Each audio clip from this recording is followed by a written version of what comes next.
Breakfast. Breakfast.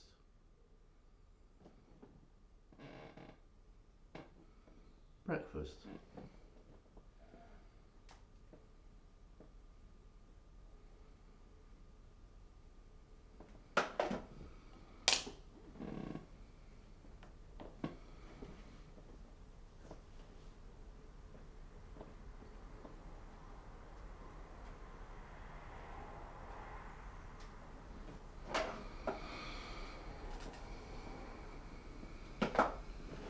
We also heard from the family of the 3 victims from Tuesday's attacks, and what was quite striking is that given that their worlds had just been completely turned upside down, that they had the courage to and talk and address the audience and about their loved ones a little bit and just talk about feeling.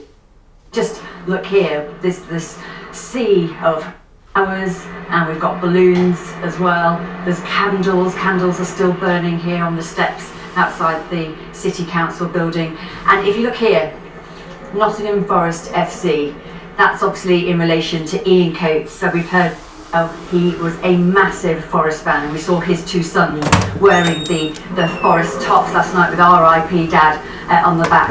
And then what is really striking, and I think sums this week up here in Nottingham, is this here. There is one word on that bouquet of flowers, and it just says heartbroken. Now we know Barnaby and Grace and Ian were huge sport fans, and they'll Edgbaston at the Ashes test when they wear armbands and do a minute's silence. Joe, thank you very much, and apologies, 1-2 problems with the line there. 6:07 is the time. Now, up to 100 children may have been on board the fishing boat which sank off southern Greece on Tuesday, killing at least 78 people. Hundreds of migrants are still missing. 9 people have been arrested on suspicion of people trafficking. Sofia Batitsa has this report. Relatives of the hundreds feared dead raced to the port, fearing the worst. Aftab is searching for news about his cousins from Pakistan. The relatives were on the boat that capsized. How do you know that? We've had confirmation that we found one of the relatives is in there, but the rest of them haven't got hold of yet. How many relatives? Just one. The victims of Greece's worst ever migrant shipwreck had set off from Libya. It's still unclear how many were on board. We understand that they traveled under very difficult conditions for many days in conditions of overcrowding. You saw the photos, and at some point they had they sent a distress call because they had problems with the engine. These are the circumstances that we've heard from the people. There were many on the boat, some 750, most of them men, but we heard that there were also some women and children, less in number. Dr. Makaris treated 30 of the survivors, mostly from hypothermia and dehydration, who told him dozens of children were on board. One told me about 100 children. The other told me about 50. Hanging over this tragedy is one simple question. Should the Greek authorities have done more to save those on board? The Coast Guard says the migrants didn't want their help, a claim that's been challenged, so we've been trying to piece together what exactly happened. At around 8 a.m. on Tuesday, the Greek authorities are first informed about the fishing vessel. The Coast Guard has first contact at 11 a.m. and claims it doesn't request assistance. A little later, an emergency helpline for migrants in trouble at sea receives multiple distress calls, including one at 3:20 p.m, saying the captain has left the vessel. BBC Verify has used a ship monitoring website to follow the movements of boats in the area that offered assistance. At 3 p.m, Greece sends a nearby commercial vessel, Lucky Sailor, to the migrant boat, supplying it with food and water. Tuesday evening, a Coast Guard vessel sails near the fishing boat and from a distance apparently concludes there was no problem with its navigation. But less than 4 hours later, the migrant boat overturns and sinks. Search operations continue today, but as hours go by, hopes of finding more survivors are fading. Sophia Bettiza, BBC News in southern Greece. And Sophia joins us now. There are many people who have suggestions to solve or help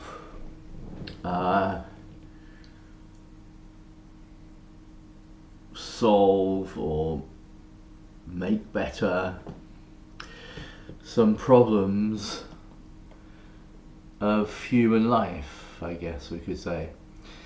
So this is Breakfast, a film by myself, and the introduction was some early morning breakfast TV news coverage, and we'll continue with some more of that. The point being that even though there are some positive stories often, but hopefully there may be a few,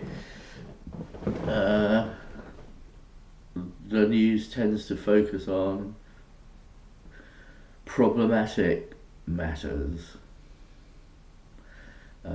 such as we're talking about at the moment, immigrants dying on small boats as they try to get to the UK. Is fading. Absolutely, okay. Sophia Bettiza, thank you so much. Conservative MPs must decide whether or not to approve a highly critical report that found Boris Johnson deliberately and repeatedly misled Parliament about lockdown parties. The former Prime Minister branded the findings as deranged. Let's speak to our political correspondent, David Nappy, who joins us now. David, very good morning to you. So people are familiar now, of course, with the findings of the committee, but it's worth explaining the next step in this, which is a vote in the House of Commons. Power to so the kind of consequences of this committee say what is right is wrong. This had committee the wind sucked out of them, if you like, because Boris Johnson, of course, chose to resign rather than face this judgment and the conclusions of it. Remember, the committee were recommending his suspension from Parliament, enough of a suspension to trigger a by-election. There won't, of course, now be that step, but there will be a parliamentary moment on Monday when MPs get to vote to endorse the committee's report or not. Now, it must be said it's going to be a tricky decision for Tory MPs, many of whom are weighing up whether to back this conclusion or not. There is, of course, a loyal band of supporters, still a dwindling number, but still a loyal band of Boris Johnson's supporters still in Parliament who say, look, this report was vindictive, it was spiteful, it overreached, who are questioning the committee's judgment. One of those supporters of Boris Johnson is his former Director of Communications, Guto Harry, who attacked the committee's findings on Question Time last night. The idea that the former leader of the Labour Party can decide, essentially, on the process and the outcome that drives out the Prime Minister from Parliament, for me, whether you like Boris or not, does not look like due process. And one of the things we throw overboard far too easily in the UK is the idea of innocent until proven guilty. The idea that you are represented by a lawyer when your livelihood is at stake. The idea that you have proper due process and the person who decides is above reproach. I don't think we met that standard on this occasion. So there are Tory MPs making that argument also in Parliament. A few saying they're going to vote against the committee's report on Monday. Tory MPs aren't being forced to turn up to Parliament, but you've got to think about the calculation. If they back the report, then they might risk the ire of some of their membership, some of their local Conservative associations for whom Boris Johnson does remain popular. If they don't back the report, then they risk going into opposition of a parliamentary committee that's designed to uphold the proper functioning of Parliament. I think you might find that a lot of MPs, including Rishi Sunak, find they have something rather important to do at that time. Leyla, thank you very much. At least 15 people have died after a crash in the Canadian province of Manitoba. Police said the accident was between a truck and a bus carrying mostly elderly people. At least 10 people, including the 2 drivers, are in hospital with significant injuries. UFC fighter Conor McGregor has been accused of sexually assaulting a woman after a basketball game in Miami last week. Miami police and Miami Heat are investigating claims the woman was violently assaulted in a men's bathroom following an NBA Finals game. Mr. McGregor denies the allegations. A mother campaigning to prevent the release of her daughter's killer is calling for common sense to prevail. Diana Parks' daughter, Joanna Simpson, was bludgeoned to death by her husband, Robert Brown, in 2010. He was jailed for 26 years for manslaughter, but is due for early release in November. Why are we stuck with this verdict? Surely common sense should get in somewhere. You know, why isn't common sense playing part of the law? It doesn't seem to. That's what frightens me. He's dangerous. He's not only dangerous to us, but he's dangerous to anybody he comes into contact with, any woman. You know, if he has a relationship with another woman, who knows what he might do. One of the largest mortgage lenders nationwide has announced it will be increasing rates again. The rise of 0.7% will take effect from today. The Building Society said that the changes were being made to ensure it could serve all its customers. A new type of armoured dinosaur has been discovered on the Isle of Wight for the first time in more than 140 years. It was discovered in rocks dating back between 66 and 145 million years. The species belongs to the plant-eating Ankylosaur group. And I hope I've said that right. Ankylosaur? Maybe? Ankylosaur? Yeah. Ankylosaur. Ankles are sore. That's how to remember it. Is it though? Someone's going to correct us now. Well, the pronunciation we have is ankulasaur, so ankles are sore. Makes sense, Matt, doesn't it? Morning. That's how you're going to remember it. Your ankles are sore. Yeah. That's how you always remember things, isn't it? Exactly. Break it all down. Exactly. Good morning to you. Good morning to you both as well. Hope you're both well. Hope you are as well at home too. This is the view this morning for one of our watchers in West Wales. Notice the slightly reddish hue though in the sky with the sunrise this morning. It's an indication that air quality is not particularly great across the UK right now. General air quality, it will slowly improve later this weekend. But also there's a tiny bit of wildfire dust all the way from North America that's in the skies across the western parts this morning. And it's in the west this morning where there will eventually be a bit more cloud and the chance of 1 or 2 showers developing. Away from that though, it's a dry start. It's going to warm up very quickly once again. Humidity levels starting to creep up after a slightly fresher few days, and temperatures this afternoon again widely into the mid-20s, if not high 20s, 27, 28 western Scotland and down across some parts of England too. But we will finish the day with a scattering of showers around these western areas. Many will stay dry where they do occur, fairly sharp showers, and it's across Ireland, greatest chance of a few rumbles of thunder, flashes of lightning with them. But through Wales, western England and into western Scotland, 1 or 2 isolated showers can't be ruled out. And more will develop actually through tonight. There's a few drifting along some southern coastal counties of England too. Many though will have a dry night, another very warm night, coolest down some of the eastern coast. But as we go into the weekend, there will be some changes. Air low pressure starts to push its way in. Showers across some western areas on Saturday, but by Sunday, something coming out of France could give more widespread rain. Good news for the gardens across England, Wales and Northern Ireland later on Sunday. I'll have more details on that though in around half an hour. Now, Chan, back to you. Thanks, Matt. Let's bring you up to date with the papers today. Now, Boris Johnson, unsurprisingly, is dominating the front pages following that report which found as one of the greatest actors that this country has ever produced. Kira Durkin, Good Morning Britain. Remembering Glenda Jackson. Now, finally from me this morning, take well, that the news stage. insists on telling us that on various luminaries dying. And Hannah Donald transformed London's Leicester Square yesterday into a concert stage at the premiere. 30 years in the making, the film is focusing on 4 ladies who reunite over their shared love of the ultimate 90s boy band. Emily Malik was on the red carpet. Today this could be the greatest day of our lives. They relighted their fire at the premiere of their new film. Take That. Gary Barlow, Mark Owen and Howard Donald are all executive producers of Greatest Days. Actually, still... I'm their biggest fan of the whole entire world, Dave.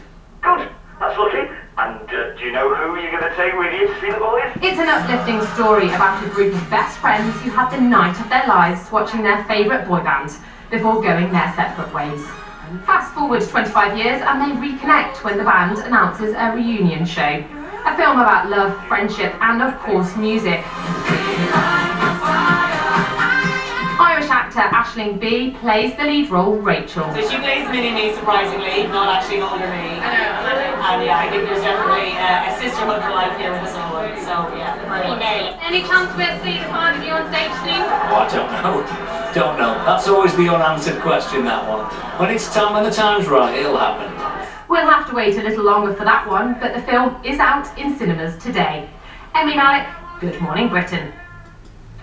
There you go, love a bit of Take That. It's been called a joyous crowd pleaser by one of the critics, so it's gone down well already. You know, never forget how good Take That is. Oh, I didn't have to come up with that, but...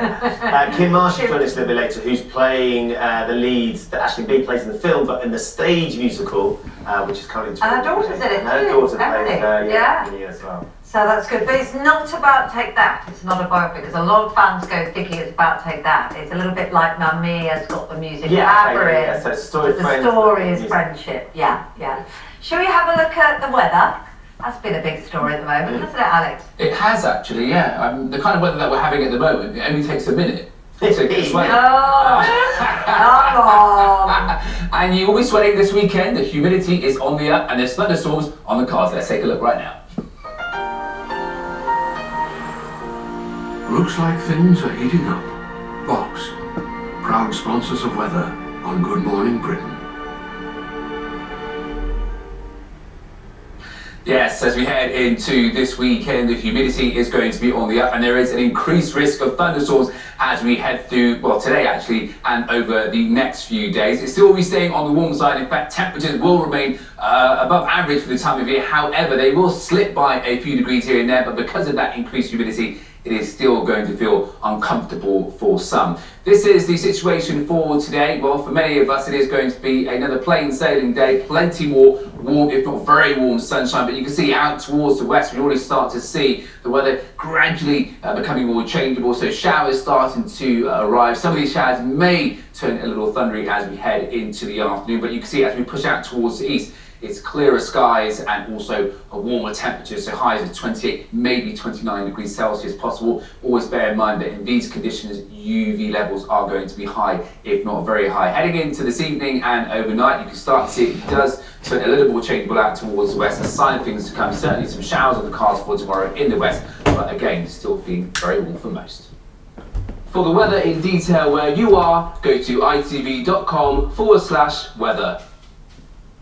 Thanks, Alex. Now, still to come on Good Morning Britain, Judgment Day for Boris Johnson after the Privileges Committee finds he deliberately misled Parliament over lockdown parties. We're asking, is this the end of his political career? That's next.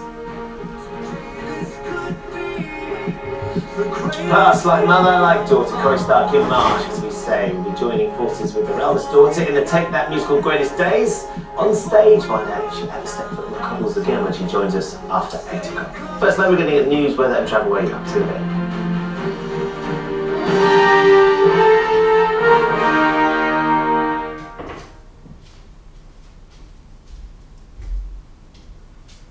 Hello, I'm Callum with the Good Morning Britain headlines in the Anglia region. The NHS Trust, which runs 3 hospitals in Mid and South Essex, has been told it needs to make urgent improvements following an inspection by the Care Quality Commission.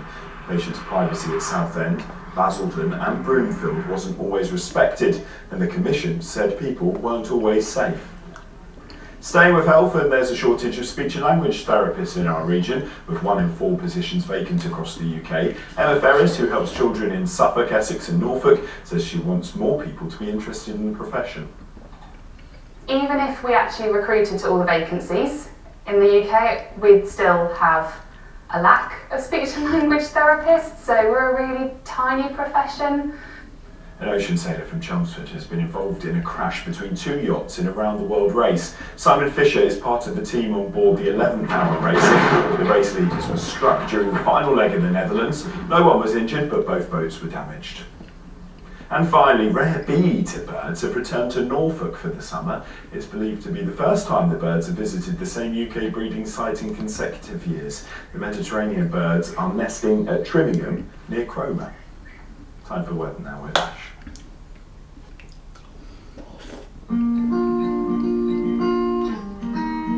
There it is, 5-in-1 eye care. Sponsors the GMB local weather. Hello there, and a very good morning. Well, another dry and fine day out there. The humidity, though, will start to climb through today. It's worth noting as well that UV index is up at 8, so the sunshine is at its strongest, something to consider if you are out and about. The temperature's widely getting up to 26 degrees Celsius. Eventually through the weekend, we may though see some thundery downpours. I'm going to be back again in around an hour. Now over to the team in London. Bye-bye. Bye.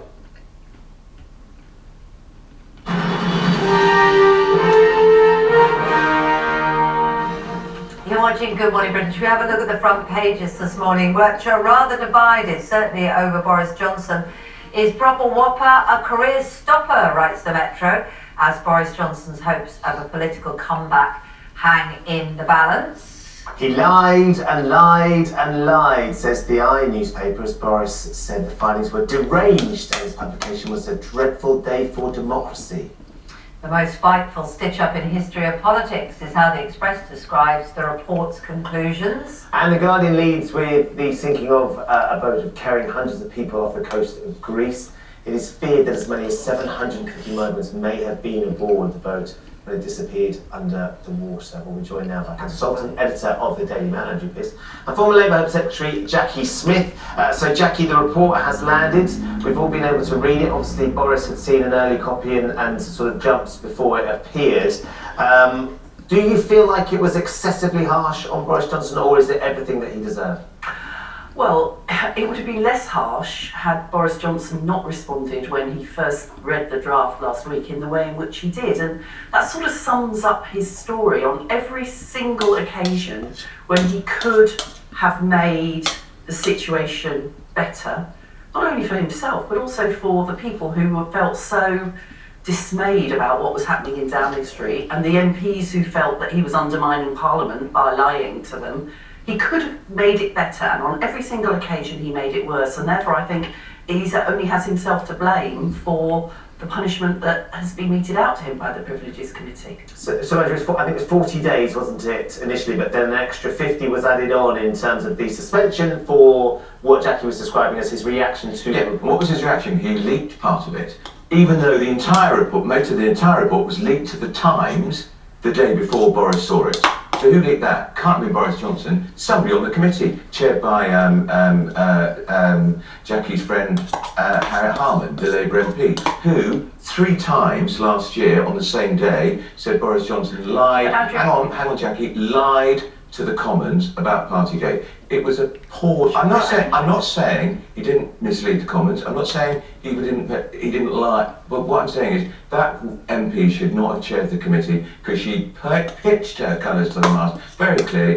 Boris lied, misled. How can she be objective? That was Boris Johnson's point, wasn't it? It wasn't just that that bits were leaked. It was his reaction to it, his criticism of Why can't he criticise the report? The majority Conservative. Why can't he criticise the report? What's wrong with that? Andrew, he could have criticised the report once it had been published. Yeah, but he didn't have to. He couldn't have leaked it, Jackie. He didn't have to bring into disrepute Parliament. He didn't have to impugn the integrity of parliamentarians.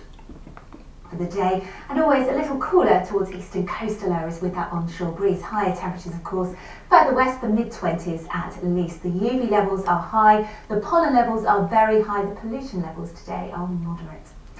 As we head through this evening and overnight, clear skies. We'll start to see a bit more cloud just edging from the North Sea in time for tomorrow morning. On Saturday it's looking cloudier and we could see some showers on Sunday. We'll be back with more local news stories for you just before 7 o'clock, but for now I'll hand you back to Charlie and Tanaka.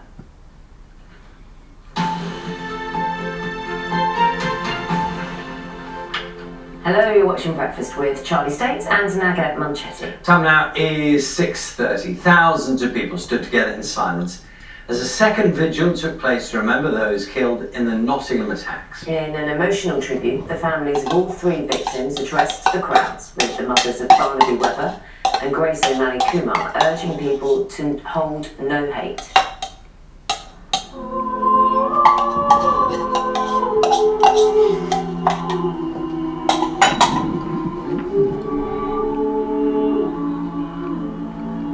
And if there's only one message that comes out of this, I urge you all to cherish every moment you spend with your loved ones, as you just never know when it will end.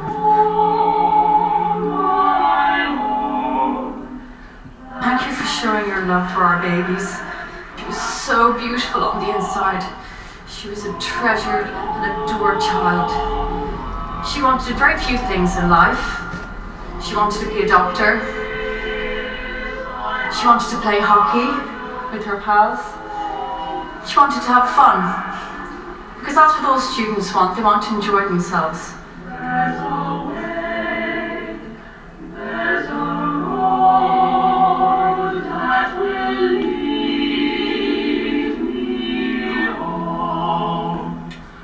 It feels like he's touched a lot of hearts over the years, more than what we assumed and knew that he had.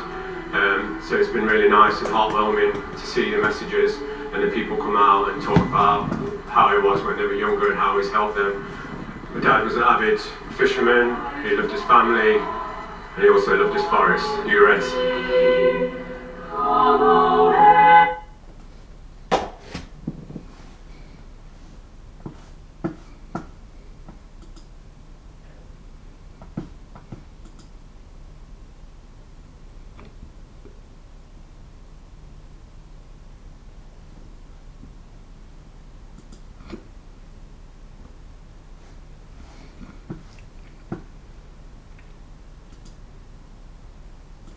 Of the fixed term mortgage deals. There's around 700,000 mortgage holders with fixed term deals expiring at the end of the year, most of which were fixed at under 2%. And just put that into context, the average 2-year fixed rate deal comes with interest rates of around 5.9%, and the average 5-year fixed rate deal comes with an interest rate of around just over 5.5%. And so it's just really hard for mortgage those of the two mortgage to know what to do. Should I go for a fix? Should I fix for long term now, or should I just wait until things get better? But we just don't know what will happen. And I always say to people in this situation, it's just speak to your mortgage advisors, and if you can, get a deal on the table, because deals on tables last for around 6 months. And so once the deal's on the table, will be on the table for 6 months, and then you can then assess your options during that period.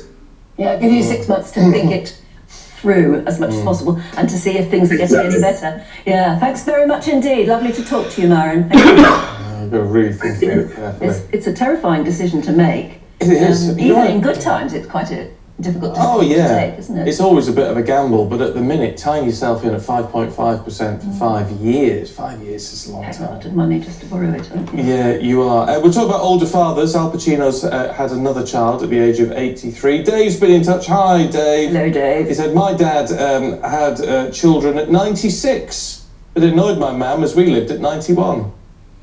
A good one, Dave. Sexually active at 96, Dave says. Gosh, that's quite something, isn't it? Yeah, no, it's a joke, Anne. Oh! They had children at 96, but they lived in 91. Yeah. Oh, I see, I think.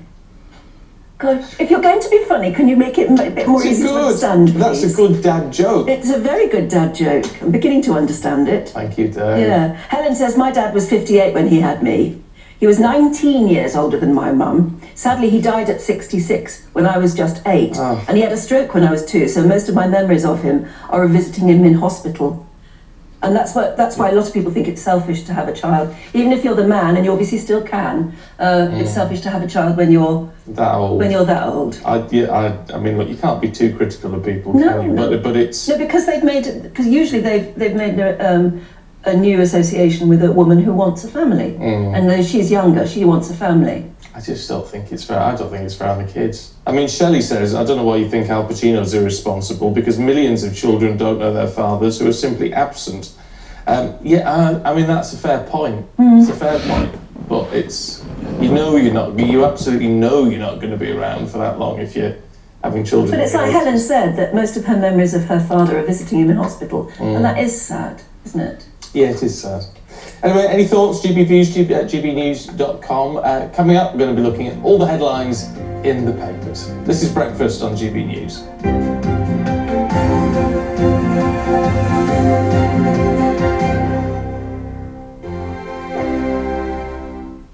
Like all families, we have arguments every now and then, but actually we agree on what the mission of GB News is, and that's the most fundamentally important thing. GB News provides the kind of platform that lets all voices be heard. We don't hold back. We're free to say what we really think. Just because some people who live in a tiny little Westminster bubble think that a particular story is important, that's not the most important story for me. And often there will be difficult stories that you won't find on the establishment media. Because what people think in the north of England may be very different to what they're thinking in their home counties. We're going to carry on telling the world what life is really like for households up and down the UK. You love to be in your car, in your kitchen as you're having your breakfast. Whatever you're doing, you are part of the show. If it matters to you, it matters to us. Britain's watching. Britain's watching. Britain's watching. We're proud to be GB News, the People's Channel, Britain's news channel. Join me, Patrick Christie's Monday to Friday, 3 till 6. We tackle the day's news agenda like you've never seen before. It's high tempo, high octane, the most controversial topics, and the best guests. You will not be able to take your eyes and ears off it. Who is claiming to represent you really the want people? 3 till 6 p.m. Monday to Friday on GB News, the Clearly, People's Channel, Britain's both news sides Join us every night on GB News seem at to 11 think a.m. for Headliners, that which they is know 3 what top comedians the going through people the next day's news stories, who which is exactly the what you need, people because when are. the establishment has gone crazy, And, you need some craziness to make sense of it. So join us 11 what they p.m. do every and night do on not GB believe. News, the People's Channel, Britain's news channel. Join me, Camilla Tominey, on Sunday mornings from 9:30, taking the politicians to task and breaking out of SW1 to see how their decisions are affecting you across the UK. Bursting the Westminster bubble every Sunday morning, only on GB News, the People's Channel. Britain's watching.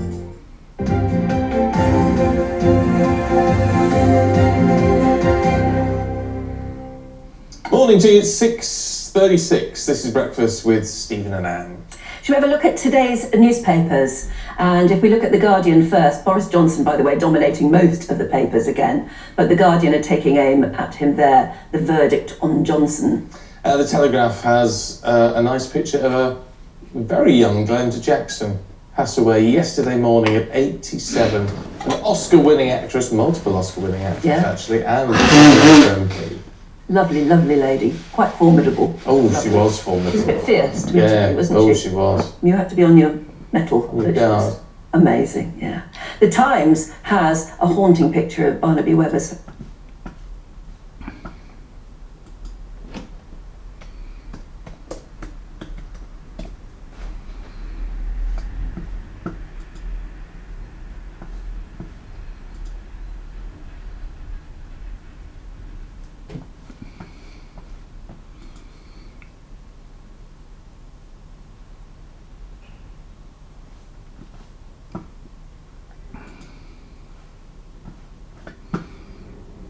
They were in historically, it's a massive change of habit that. So there was loss of social skills, there was loss of confidence, there's some anxiety, and some of it has crept beyond anxiety into mental health issues. The next morning, Charlie has to follow through on his promise to go to school. Sweet. The morning routine for millions of children seems like a mountain to climb for him. I'm going to school now. Everything has built up to this crucial moment. How you doing, John? Not good. You get 2 hours. Okay. Right, come on then. Let's go. Charlie, don't start this. you serious? Don't get upset, mate, come on. 2 hours. Just speak to the teacher at reception. Come on, mate, we have to speak to him then at least. Come on, boy, let's go. Don't get upset, come on. No, man. Come stop, we don't do anything. You can do it, that's the problem. Come on, mate. Why do you want to go in? You're only there for 2 hours. I know. This is what was agreed yesterday at the meeting. Just 2 hours, mate. Shall I go and speak to the teacher and see what she says? Do you want to come out and speak to her? No. Charlie, we've got to go and see her at least. So get her to come to the car. No.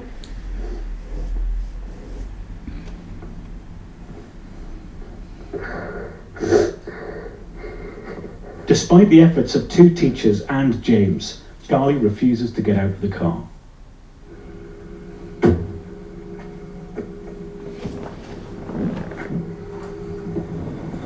He had a proper panic attack to the point he struggles to breathe and stuff like that. He gets anxiety anyway, to be fair. But then and they say if I'd dropped him off there like that, I'd worried all day. My head wouldn't be able to work, I wouldn't have been concentrating. It just affects work and stuff like that.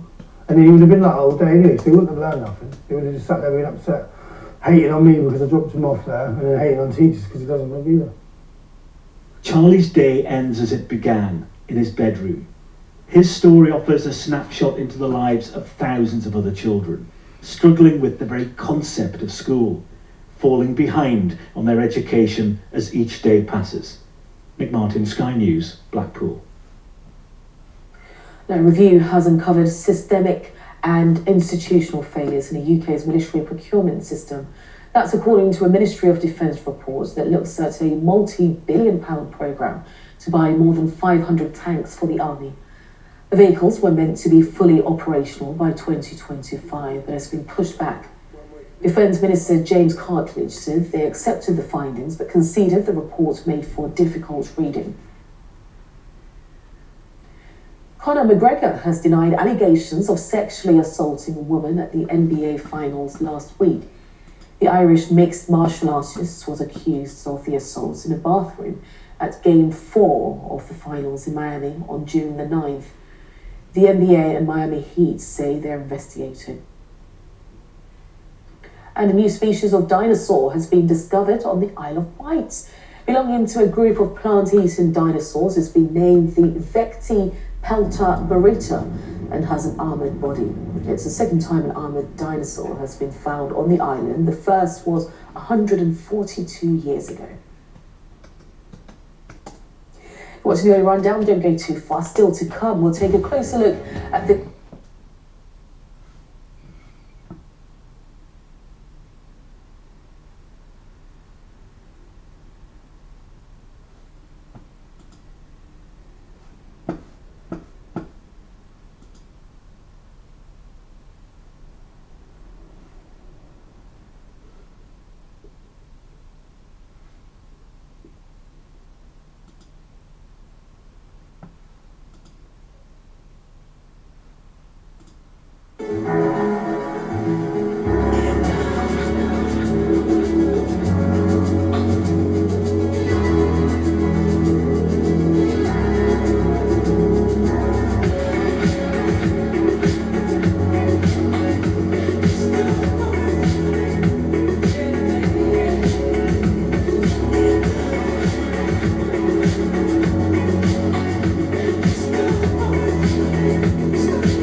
Следующий выпуск новостей менее чем через минуту на Евроньюз.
Украинское контрнаступление встречает сильное сопротивление российских войск. Западные союзники обещают продолжить поддержку Киева.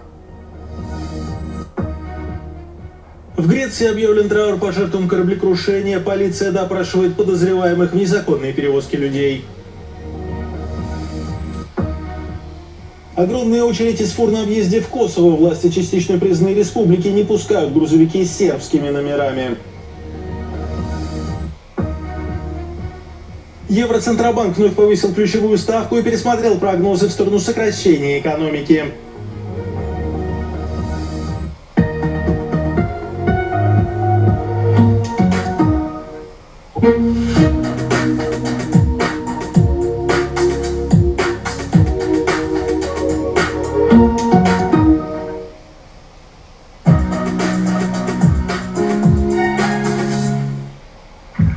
This is the time for the world to listen.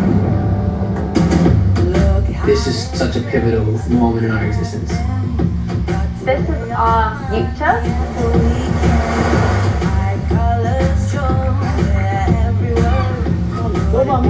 There's an opportunity for me to make an impact. We need to look after this planet so it can look after us.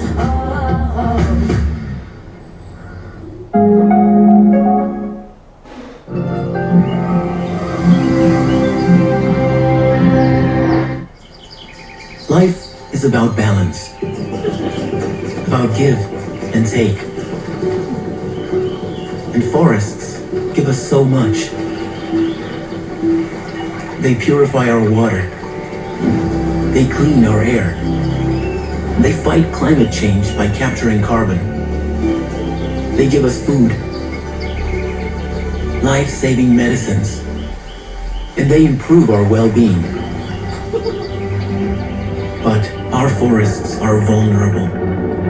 They are endangered by fires, pests, droughts, and other threats. That is why we need to look after them. We need to give, not only take. Healthy forests for healthy people.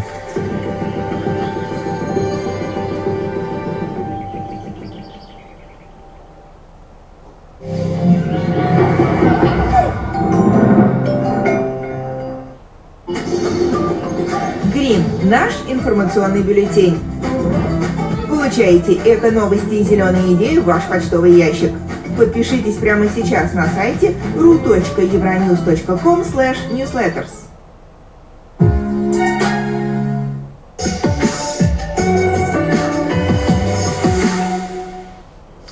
Did Russia recently destroy 8 German-made Leopard 2 tanks while Ukraine carries out a counteroffensive?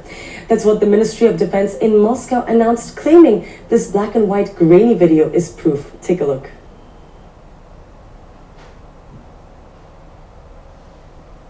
Пам-пам, 930. Держу. Есть!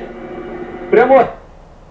But almost immediately after this video was posted on social media, multiple Twitter users as well as military experts cast doubt on its authenticity. As a reminder, Leopard 2 tanks are some of the most advanced and powerful military vehicles out there. Multiple NATO countries began providing them to Ukraine earlier this year. But according to analysts, the video you saw earlier was no Leopard 2. Actually, these alleged tanks turned out to be nothing more than farming equipment. According to this military expert on Twitter, the silhouette of the destroyed vehicles in the video appears to more closely match a self-propelled sprayer used in agriculture. This weapons expert, also on Twitter, showed that the vehicle struck by the Russian military missile has 4 wheels, while Leopard 2 tanks have continuous tracks like a bulldozer and are also low-lying. Other elements that appear quite often in this video is that, first of all, these so-called Leopard 2 tanks are both out in the open and stationary, which doesn't really make sense on a strategic level, as these Leopard 2s are usually camouflaged behind trees and other vegetation. And in the longer version of this video published by the Russian Ministry of Defense, we can hear one of the operators saying, and I quote, "Let's try this out on these," which could imply this was merely a military test. and even prominent pro-Kremlin channels spotted this inconsistency, mocking this as a piece of poorly executed propaganda.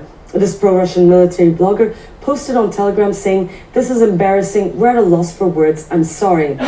The boss of the mercenary group Wagner, Yevgeny Prigozhin, who has been clashing with Russia's top military officials, even mocked the ministry's claim that Ukraine's counteroffensive has been stopped by the Kremlin.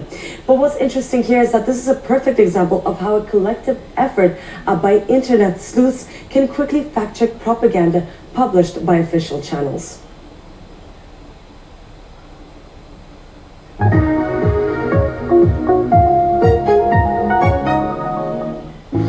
Каждый год представители мира анимации собираются вместе в Анси, в самом сердце французских Альп. Гости съезжаются со всей планеты, чтобы не пропустить насыщенную программу. Круглые столы, встречи, мастер-классы и, конечно, показы под открытым небом. Всего в течение недели здесь представлены почти 500 фильмов всех форматов и жанров. Жюри проводит конкурсный отбор, как для полнометражных картин, так и для дипломных. Мы подтверждаем статус мировой столицы анимационного кино. Здесь мы говорим о звездах первой величины с самыми большими бюджетами на анимацию. Говорим о студиях-гигантах Pixar, Disney, Warner, Paramount, а также о больших платформах, таких как Netflix, Amazon, Apple. Они все здесь, бок о бок со студентами, звездами завтрашнего дня. Анси больше, чем фестиваль, это настоящая плавильня культур и трамплин для молодых профессионалов. Действительно, многие проекты стартуют именно здесь. Не в последнюю очередь благодаря прямому контакту режиссеров и продюсеров. Среди конкурсных полнометражных фильмов «Мечты роботов». Фильм был представлен на специальном показе Каннского фестиваля. Он рассказывает о крепкой дружбе между роботом и собакой в Нью-Йорке 80-х годов. Для испанского режиссера Пабло Бергера анимация – способ живо рассказать любую историю. Я чувствую себя дебютантом. «Мечты роботов» – мой 4-й фильм, но первая анимационная картина. Я участвую в самом большом анимационном фестивале в мире. Когда мне захотелось рассказать эту историю, я подумал об анимации, решил, что это может стать отличным способом передать эмоции. Вспомните таких великих режиссеров, как Такахата и Миядзаки. Они говорят именно о чувствах. Анимация не только комедия или экшен. Анимация и жанр искусства, и целая индустрия. В отеле «Империал» с видом на озеро в рамках фестиваля действует международный кинорынок. Здесь представлены все крупные студии и потоковые платформы. Анси – уникальное событие, ведь здесь представлена вся анимационная цепочка, все жанры и стили. У нас есть школа анимации, в ней в этом году занимаются свыше 3000 студентов, всего аккредитованы 15 тысяч гостей. Здесь представлены новые технологии, инструменты анимации, и здесь же собрались продюсеры, дистрибьюторы, представители каналов, вплоть до сегмента кинопоказа. По традиции на фестивале каждый год выбирают страну, которая оказывается в центре особого внимания. В нынешнем сезоне выбор пал на Мексику. Ее анимационное производство на подъеме. Фестиваль анимационных фильмов в Анси продлится до 17 июня.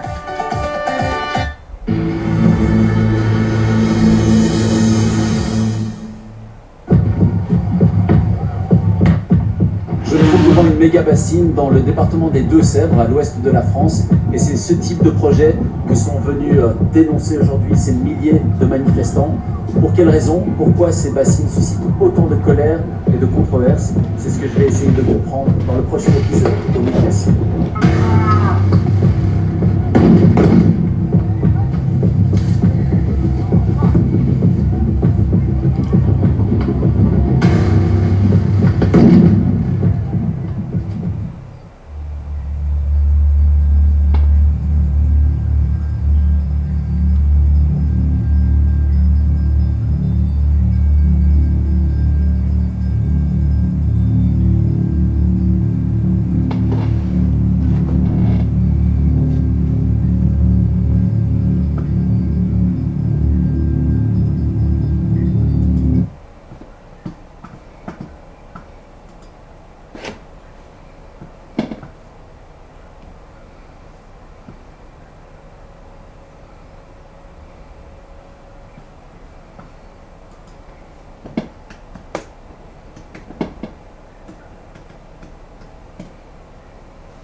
again.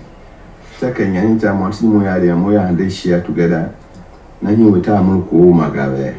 Tavme Galata, look to appeal and Muku again. Yamaga child. I do believe that community by community we get to know the importance of equality in their very safe life. It cannot happen within a day or overnight, but gradually they are coming up.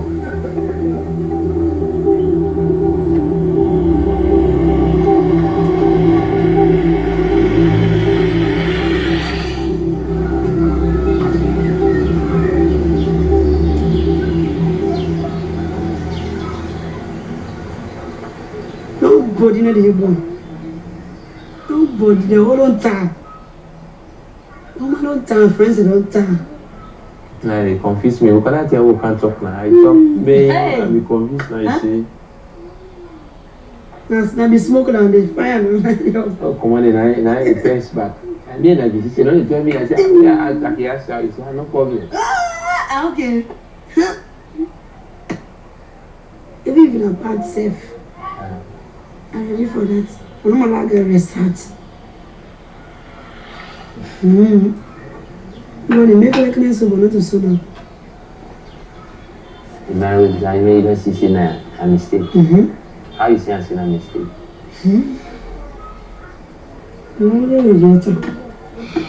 It's not good.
Hi, good morning. Jack Rollo, Early Bird.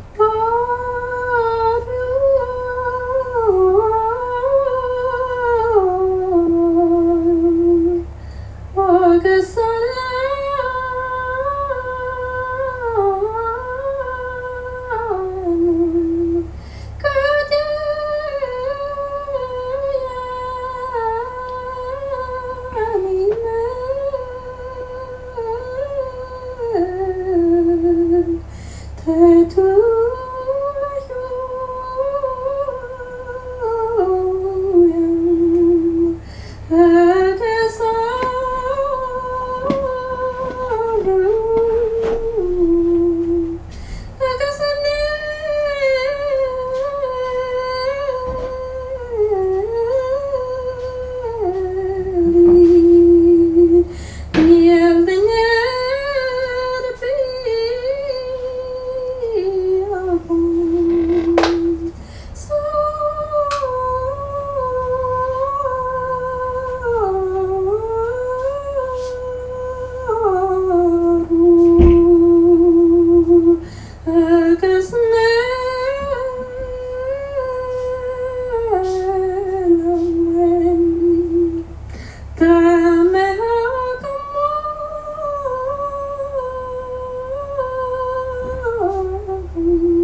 Yeah,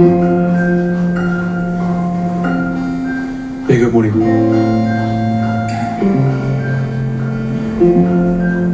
Happy Friday, everyone.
This one, William Henry Myung, forthcoming on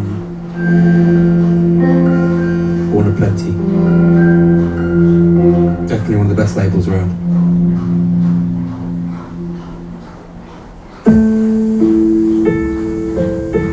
And guest mix this morning from the legend Will Namato.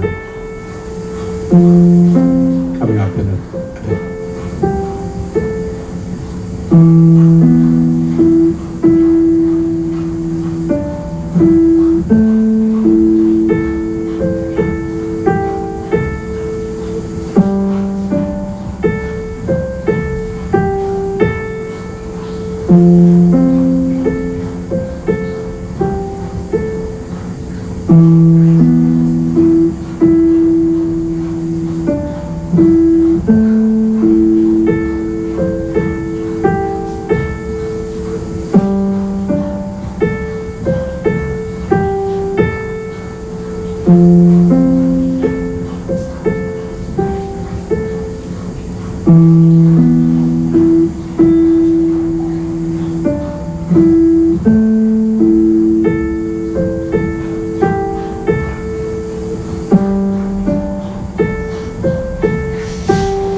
This one, Franz Casillas, from his Haitian Dances record from 1954. It's called Lullaby. And he's artificially duetting with the nightingale.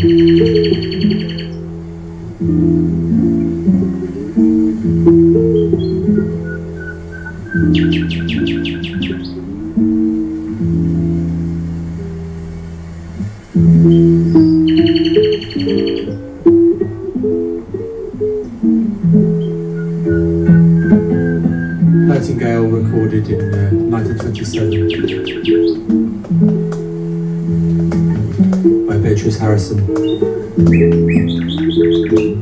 in her garden.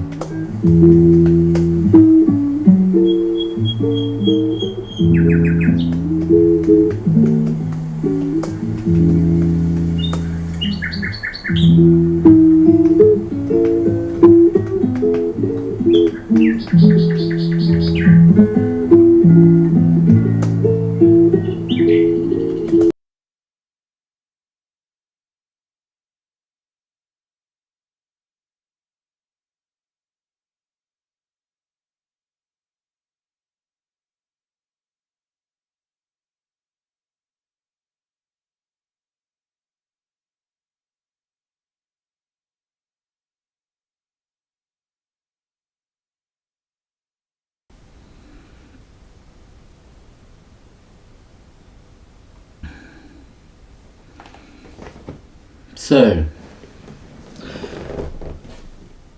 breakfast part 2.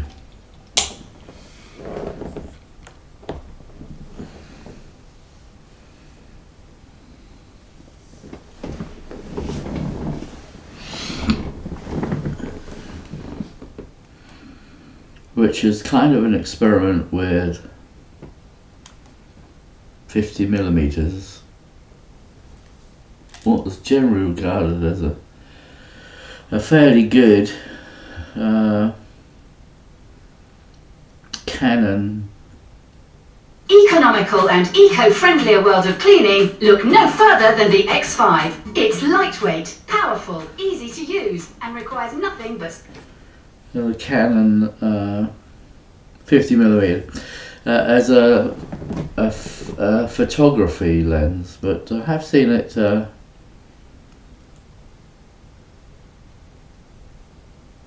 that it's, I have heard suggested that it is very good as a film lens, a cinema lens, so that's what we're doing today.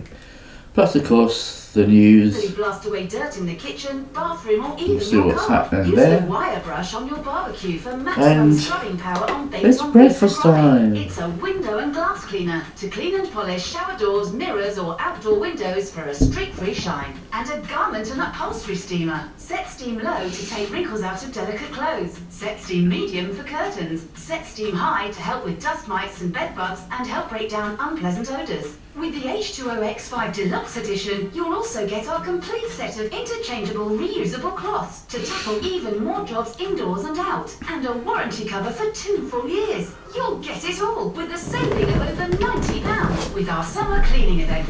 The X5 heats up in just seconds to 230 degrees. 1300 watts of steam penetrate into the nooks and crannies. The superheated steam loosens the dirt while the microfiber pad locks it in. Following government guidelines, it's important to stay safe and reduce the spread of seasonal illnesses. The X5 kills up to 99% of bacteria and germs, including Salmonella and E. coli, without using chemicals. And that's why Thane are proud supporters of the National Pharmacy Association's health programme. And as part of our summer cleaning Interesting event, ad. we have an exclusive limited time offer on the award-winning H2O This product X5 is Deluxe being used Edition. exclusively For only by $29.99 women. over 5 interest-free instalments, visit x5mop.co.uk or call to get yours home. Or pay just £149.95 today plus postage. The average household spends over £140 a year on cleaning products, so the X5 will pay for itself. Save on your cleaning bills and help save the environment. Make the change to chemical-free, eco-friendlier cleaning today. Not only that, Deluxe you can Edition save comes the with all the environment same too. great features What and more accessories could you as the ask X5. Plus, you'll get 4 microfiber cloth pads, 3 super absorbent cloth pads, and 3 replacement cloths for the window and garment tool. That's 10 extra cloths. Plus, you'll also receive a warranty cover for 2 full years. With all these deluxe edition extras, you'll save over £30 off our usual price as part of our limited time summer cleaning event. But that's not all. You will also receive our Garden Elite Pack, worth over £60,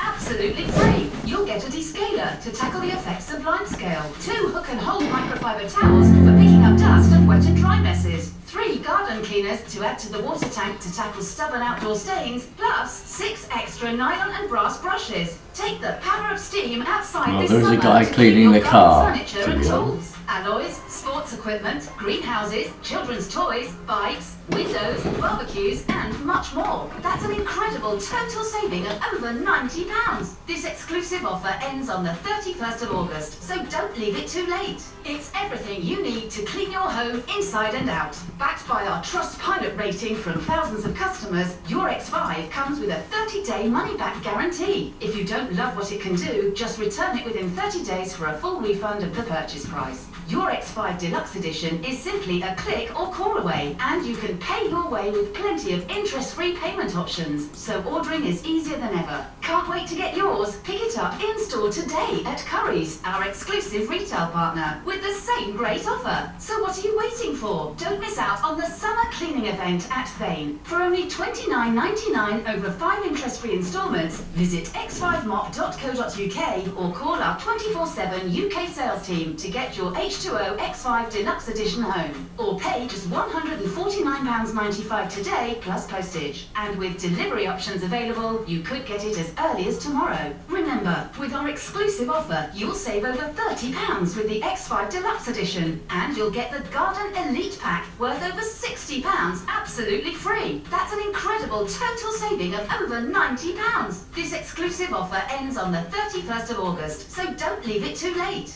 The X5 is so good, it's been granted the prestigious Parent-Tested, Parent-Approved award. The 5-star rated H2O X5 is endorsed by thousands of satisfied customers. A clean home is a happy home. Thank goodness for Thane. When you clean in the bathroom, you come into contact with dangerous chemicals, including chlorine bleach. That's why I love cleaning with steam. You're cleaning at 230 degrees. Look at the way the X5 cuts through the dirt on this bathroom floor. You're cleaning, you're deodorizing, all at the same time. It's quick, it's easy, it's effortless, and it's hot. And if you think the X5 is a great mop in the bathroom, wait till you see me use it as a handheld steamer.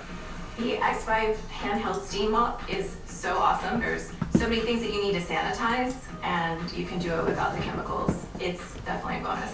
One of the things that I like best about cleaning with steam in the bathroom is the fact that you're cleaning with superheated water, and that means no chemicals, especially in confined spaces. So if you want to clean around your sink fixtures, use the power of steam. Now right now I'm using the jet nozzle, but I want you to see how it gets in these hard to reach areas. It'll get around your fixtures. You don't have to rub and scrub and inhale those chemicals. And you can see all that is just melted down. The proof is on the pad. But even if you just use the X5 for this next job, I promise you it is worth every single penny. Clean and deodorize with superheated water at 230 degrees.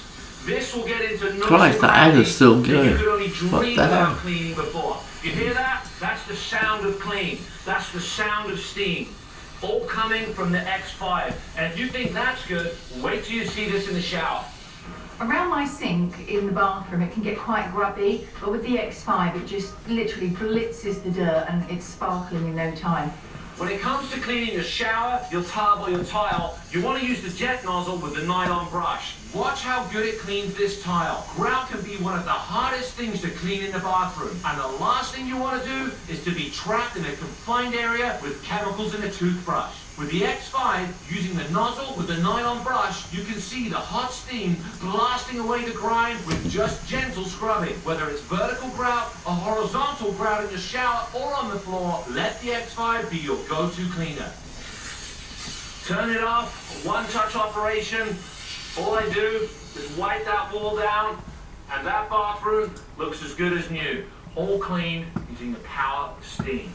When I used the X5 on my grout, it took everything off immediately. Come on, give us a break, man. What the hell? Another great attachment that you get with the X5 is the window glass and mirror cleaner. You're gonna love it. All I'm gonna do is turn it on, and you'll see in seconds the steam already starts to come out. And you've got a coral microfiber bonnet here with a squeegee attachment. Why am I using it in the shower? If you've got hard water stains on your shower doors, watch this. All you gotta do is let the steam do the work. It's gonna start to break down the hard water stains, break down the soap scum. Now you're cleaning with steam. Let the microfiber break it down, and then you've got the squeegee. All I do is I run the squeegee right across there, and that glass is clean. I've cleaned windows with it. It's great inside and out, and it's got a long cord, so you don't have to keep plugging and unplugging. It brings them up sparkling clean. It's just beautiful. When it comes to steaming your clothes, it comes with a garment and upholstery steamer. One touch, and it starts to steam immediately. Watch this. For your delicate fabrics, all you do is let the steamer run over the fabric, and every wrinkle will drop out just by running it down there, without having to break out an ironing board or the iron. I can use the X5 on my delicates, my sequins, the silks, the rayon, even sometimes those hardest iron cottons. The steam knocks those wrinkles out of it. The steam glides right over the buttons, saving you time. This shirt is perfect. And don't just use it for garments. You can use it for curtains or drapes. You can even use it to refresh and deodorize bedding. And it's great for I'm still got stuck in some freaking time warp here. The X5 is the only steamer you need in your house. Water, nature's ultimate cleaner.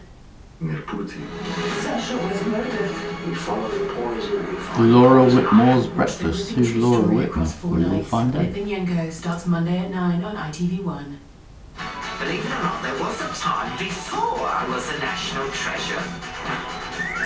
One day, you'll be famous. You can turn around and say, Get out the way of my limo. I've got a power lunch with Kirsty Allsop at 12. Comedy is back in the building with Changing Ends. Stream free on ITVX. Putting the joy into your weekend. So Sander, proud sponsors of Weekend Breakfast.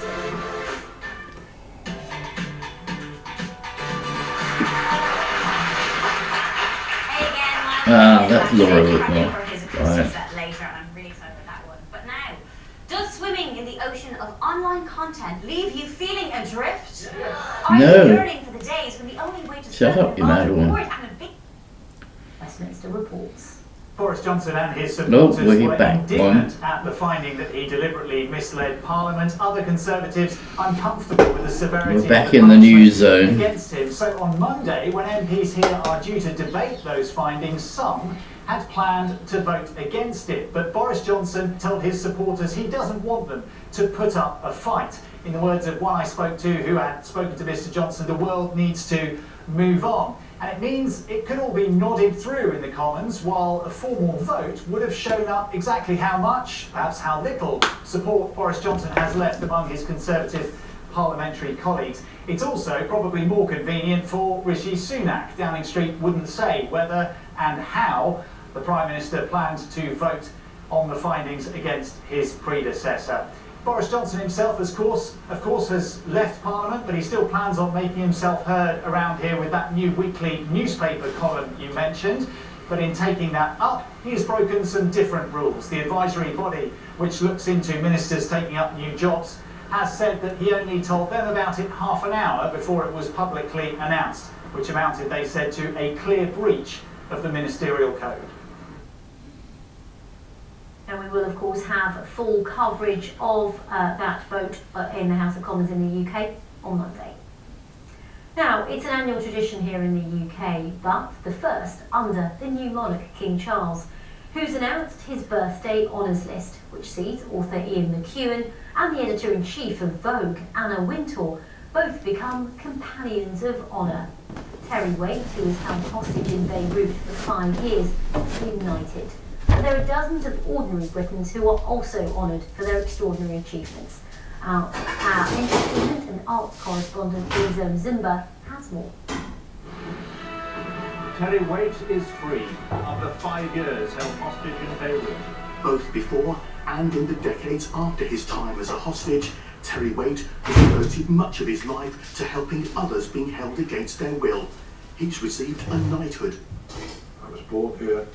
I love this country, and I value our traditions, and I value that, and to be now incorporated in this particular way in a long tradition is very moving. It means a great deal. Others being knighted include Booker Prize-winning author Ben O'Pree, recognised for his body of work and contribution to literature. It's very moving, and I think also very encouraging for successive generations. It gives them a sign that the work they're doing, the work that they will be doing, that people may not sit and pay attention, but they... Author Martin Amis also accepted a knighthood shortly before his death in May. In the world of film and TV, Celia Imrie becomes a CBE, the Services to Drama. Davina McCall says it's a great honour to be made an MBE, the Services to Broadcasting, while Line of Duty star Vicky McClure also becomes an MBE for her acting and charity work. In the world of sport, Ian Wright has been made a CBE for his contribution to football and to charity. Radio presenter Ken Bruce becomes an MBE, not just for his long broadcasting career, but also for his work on raising autism awareness. Most awards, though, have gone to individuals like Suzanne Richards, people not usually in the public eye. After losing 4 members of her family in the 2015 Tunisian beach attacks, she set up a charity for people bereaved through homicide. The news from Nottingham, it's heartbreaking, and I totally feel how those families are feeling, especially when they've just lost a 19-year-old, same as myself, a university student. It just mirrored what happened to me 8 years ago. So, and as a charity, we'll be there to support them in the future if they need us. She's just one of many being honoured for making a difference in their communities. Lisa Mzimba, BBC News. And there's more on the BBC News website. We have an article online which picks up on some of those honours mentioned in Lizo's report and a whole lot more. Now, there are believed to be around 6.5 million sea turtles in the wild. They come in a variety of different species, and many of them are endangered or even critically endangered. Scientists in the Middle East are doing their best to help, trying to return some of the turtles to the sea. Tim Warman explains. Dubai's turtle rehabilitation project is small but ambitious, a bit like some of its patients. In these giant blue vats, hawksbill and green turtles have been given a little TLC ahead of a potential return to the wild. That's no easy task, mind you, with a perennial problem getting in the way.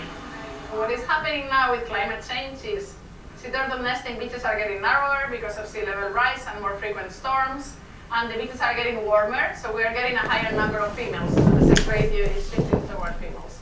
But on World Sea Turtle Day, there's no room for pessimism.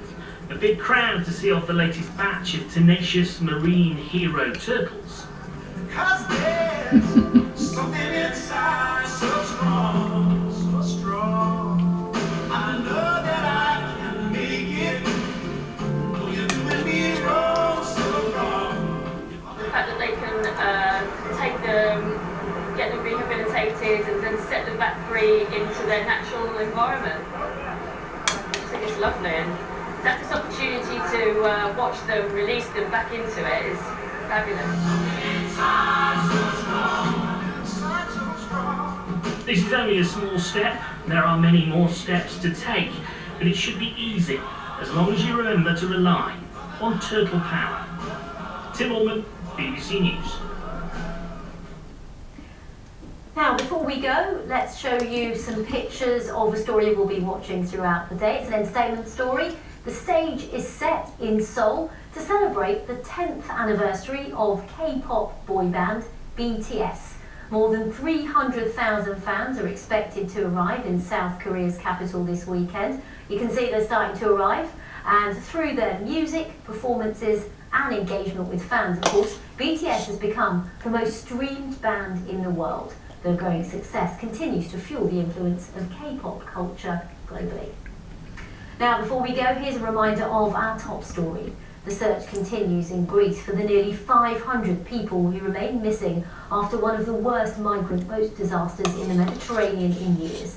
At least 79 people are confirmed to have died, with up to 100 children travelling in the hold. 9 suspected people smugglers have been arrested. Officials are denying reports suggesting an overloaded fishing boat sank when Coast Guards tried to attach a rope to the vessel. Do stay with us here on BBC News.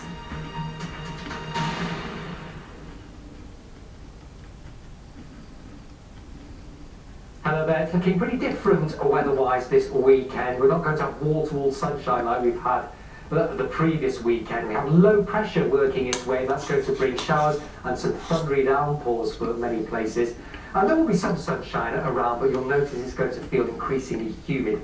Our air source still coming in from the south, so it's going to be fairly warm. But here it is, this area of low pressure, continuing to edge in towards western areas. That's where we'll see most of the showers, even longer spells of rain across Northern Ireland for Saturday morning. Back to the sunshine towards eastern areas. Could see a little bit of cloud here and there. There could be the odd shower popping up into central areas into the afternoon. Some low cloud mist and murk affecting North East Scotland and Northern Isles. So temperatures here only around 13 or 14 degrees, but for most it's the low to mid 20s. They're not quite as warm as of late, but still well above the seasonal norm.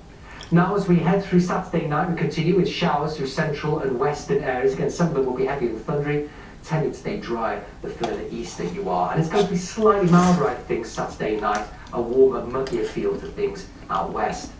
Now into Sunday, this is the day where I think we could see most of the showers and thunderstorms. They will become widespread across England and Wales during the day, and there could be some torrential downpours in places. Now there will be more cloud around too, so it's not going to be quite as warm as of late. We're generally looking at the high teens, low 20s for many of us, and still some low cloud mist and murk for North East Scotland and Northern Isles. Through Sunday night, it looks like we could see an area of thundery rain spreading northwards across England and Wales, pushing across Scotland into Monday. So a very wet start for Monday morning across Scotland. A heavy rain becomes confined to the North Highlands and the Northern Isles. But elsewhere, it brightens up, sunshine and showers. Then some of the showers could be heavy and thundery in places. But with more sunshine around, it'll be a little bit warmer, I think. Temperatures again reaching the mid-20s at the warmest spots. And then as we move beyond Monday, low pressure always nearby to the north and the west of the UK. However, towards the end of the new week, it could be the high pressure wants to build back in again. So that should kill off the showers across southern areas. So we could see temperatures rising again across southern Britain with increasing amounts of sunshine. But most of the showers will tend to be across the north and the west of the country. See you later.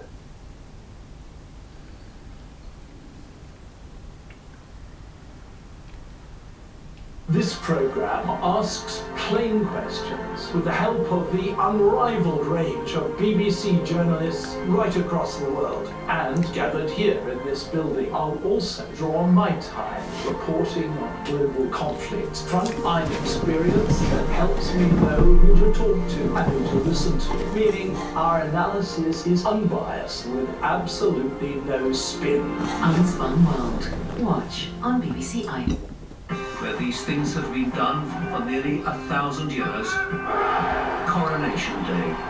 They took 700,000 images to build up an exact 3D reconstruction. And what you see here is what's lying on the floor of the North Atlantic Ocean. Events like this are a significant test for Ron DeSantis. Can he charm the voters and win them over? And does he have the stomach for a fight with Donald Trump that could get very nasty? More than just the headlines. The BBC News Channel. Watch on iPlayer. Exploring the media revolution. They're entitled to opinion. What they're not entitled to do is invent facts. Get the background to the biggest stories. It's not so much there's a risk you're being played, it's just that you have to go into it with your eyes open. And attention. The moment you have rage and conflict, the algorithm's going to be like this. And the companies shaping the future. Linear television will die over time. The Media Show. Watch on BBC iPlayer.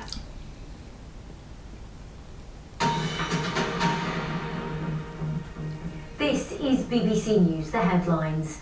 New footage emerges as questions mount over whether Greece could have done more to prevent this week's deadly migrant boat disaster.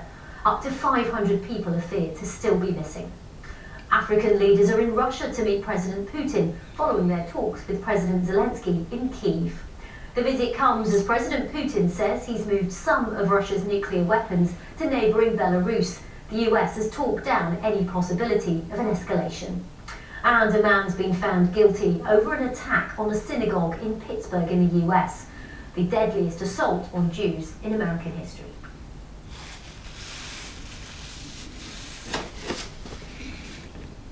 Those are the headlines here on BBC News.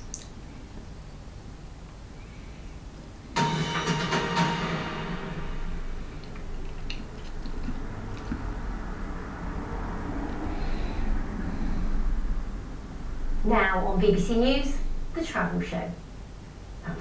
Hello and welcome to The Travel Show from Bruges in Belgium. Coming up on this week's programme, the families fighting to keep tradition afloat. If you open it up like Amsterdam or Venice, that would kill the charm. The woman proving there's no one-size-fits-all traveller. Wanted to talk to you about being a plus-size person who loves to travel. And taking swimming to the extreme in West Africa. Obviously, I feel tired. Feel tired all the time. And my muscles are aching. But I also do experience a lot of joy. 1, 2, 3.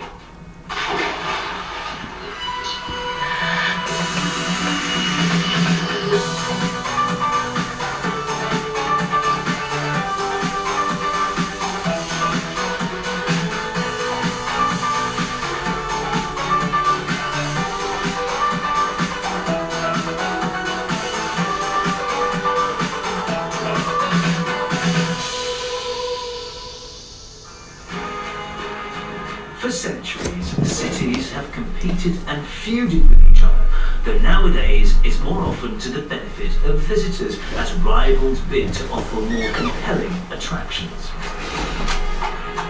Some famous rivalries between cities around the world include Spain's Barcelona and Madrid, over in India, Delhi and Mumbai, and in the States, New York versus LA, while in Australia it's got to be Sydney and Melbourne. And here in Bruges, it is with Ghent. Both cities are full of medieval architecture, but Ghent is far bigger, with a university, and has made its name as a foodie destination. Though Bruges claims the chocolates, they say a better football team, and is considered a more romantic destination. Let me ask you, Bruges or Ghent? I would say Ghent. Why? It's a bigger city. It's also a student city, so there's a lot of life, more life, I would say. Ghent, 100%. Why? For everything. The color of the city, you have so many places to go every day. The bars, the restaurant, the food, the people. Well, to be honest, I do prefer Bruges. Both of them, actually, both of them has a very rich history. And that's why I come back every year, actually. And that rivalry gets really intense when a neighbouring city threatens to muscle in on your patch. The canal boat trips have always been run here in Bruges by 5 families, though now that's about to change, as soon the waterways will be opened up to outsiders, and that includes Ghent. Michiel, hey, good morning. Good morning, how are you? So I'm actually the 4th generation that is doing this type of work. Michiel's great-grandmother actually started the business when his great-grandfather was a soldier. He wasn't allowed to do business aside from being in the army. So his wife took on this business at that time, and then later on passed it over to my grandfather, went to my father, and now I'm here. Now, the future looks like it's going to change things. Can you explain to me what that situation is? Well, I'm not much of a fortune teller, so I don't know, but yeah, in 2028, they're going to open up the market. Bruges is beautiful because it is contained, and if you open it up like Amsterdam or Venice, that would kill the charm. As part of the changes coming in, all the boats operating on the Bruges Canal will need to become electric. We've been investing in electrical boats, which costs about, I don't know, 300,000 euros a boat. So we have to invest in 2 more. We already have 2. I don't know any people who would invest, call it €1 million, and not being sure that you'll be able to still do the job. I mean, we're proud of what we've achieved and what we're doing here as a job, so I'm trusting that the city sees that and wouldn't kick us aside. You can see some blood splatters towards the end if you look. Have you ever had any accidents? Yeah, we took a basketball team from the NBA once. Didn't work out well. What would you feel, how would you feel, if a family from Ghent got your slot on the canals? Yeah, well, I wouldn't feel great. To get a sense of how important it's always been for locals to control and protect the canals, a new VR experience lets you visualise this city back in the medieval days. And I even get to sit in a wooden boat. So magical to be transported back 6-7 centuries to when that rivalry between Bruges and Ghent first started. I love this, it's so immersive. I've got much ahead, no bridges. Apparently, there are still examples all around the city about that rivalry, and I'm just the man to show me them. David has created a comedic walking tour, showing the other side of Bruges through a local's perspective. So tell me, where did this rivalry between Bruges and Ghent start? It's 1382. The Count of Flanders, this was where he lived actually. This was the burg, which means the castle, this is it. With the Count being so evil and wicked, people from Ghent were actually starving. He tried to starve them into submission. Eventually, people from Ghent just arrived in the city with the gates wide open. Nobody was opposed them, and everybody who opposed them was killed, slaughtered, and their belongings were taken. And as a prize, as a trophy, they took down the golden dragon that was on top of the cathedral and brought it to Ghent. To this day, a golden dragon sits on the belfry in Ghent as a symbol of freedom and power of the city. So Bruges has the golden crosses, they have the golden dragon. Yes. The spoils of war. You were wondering probably, are we still stealing things from each other, Bruges and Ghent? Well, now it's actually people. Yes, it's, well, we're taking swimming to good use by taking on one of Africa's great rivers. I am traveling 450 kilometers down the Volta River, including Volta Lake, from the northern part of Ghana to the southernmost part of Ghana, as part of a research and swim expedition called the Anbechi Live in Water Expedition.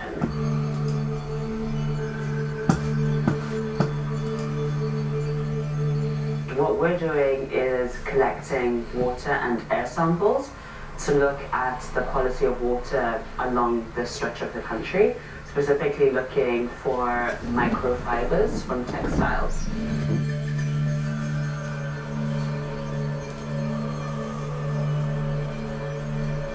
The Volta River is one of perhaps the most important internal waterway in Ghana. You know, for the communities that live along the Volta River, it's a source of food and industry, business. It has a lot of cultural and spiritual significance as well. It also, the reason there's a Volta Lake at all is because of the construction of the Akosombo Dam. And the dam is a very important hydroelectric source of power for the country. Normally, I will swim for, in the right conditions, for 2 or 2.5 hours in the morning. If the conditions are bad, it might be more like 1 hour in the morning. And during that time, I'm accompanied by one of the crew members who's in a kayak, just to make sure that I'm okay and also that I'm swimming in the right direction.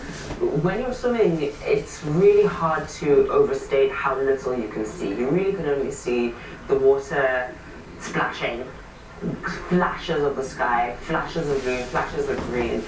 And so it's hard to tell what direction you're swimming in, and there are times where I'm going perpendicular to the direction I want to be going in. And so, yeah, the kayak is super important to help me stay on track. In the evening, we normally find a safe place to dock.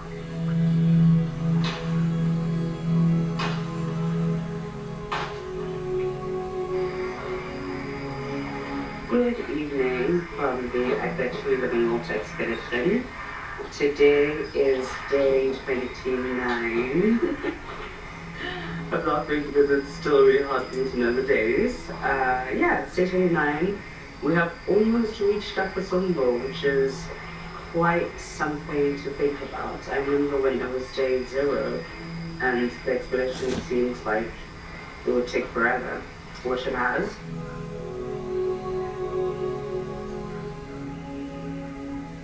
Today is day 40. Today's the last day of the Akwechi Living Water Expedition, at least in terms of us being on the boat and me swimming in the river.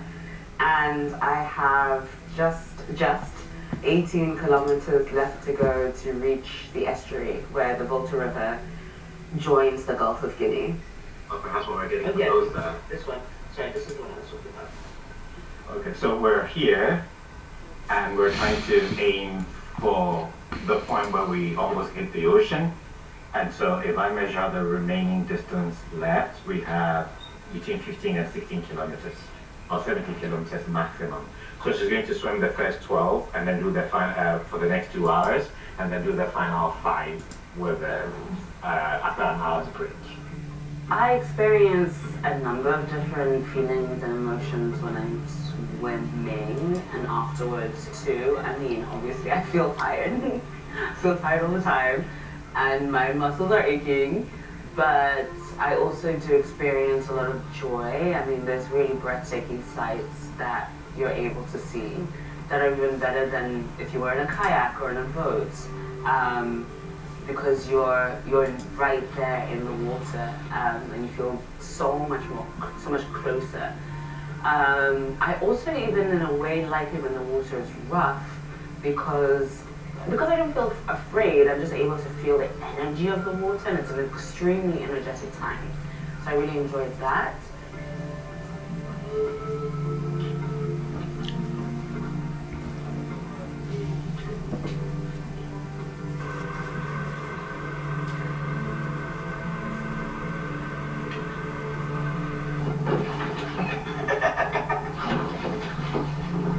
I'm here taking a snack break. Make sure to stay hydrated and have enough energy for the next 20 minutes or something. Alrighty. It's so physically taxing to swim for a long distance, and also specifically to swim long distances several days in a row back to back. It's really tiring. And so there is an element of having to fight the tiredness and also fight the tedium and fight the boredom to just keep doing it. So that's been something that's been quite difficult. There's not been a point where I wanted to give up, but there have been many points where I felt very fed up. But very fed up.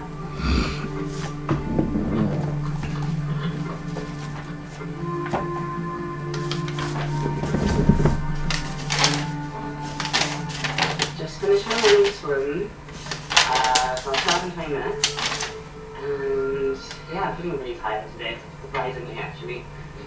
So it's like, then I would lie down for an hour and then continue. 1, 2, 3.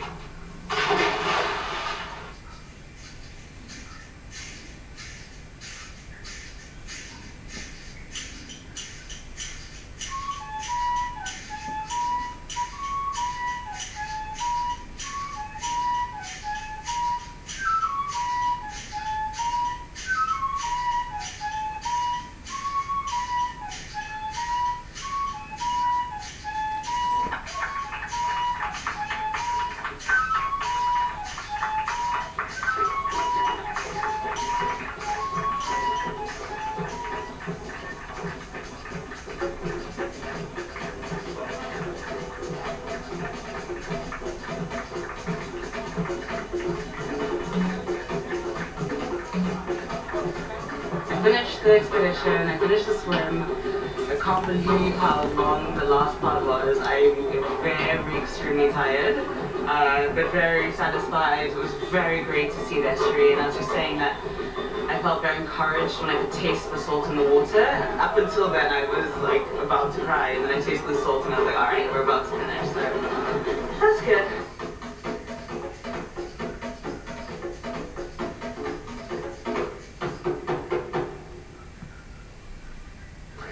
Well, that's it for this week's show, and as ever, thank you for joining us. Before we head off, don't forget you can catch loads of great travel content from the BBC by checking out the handles on your screen right now.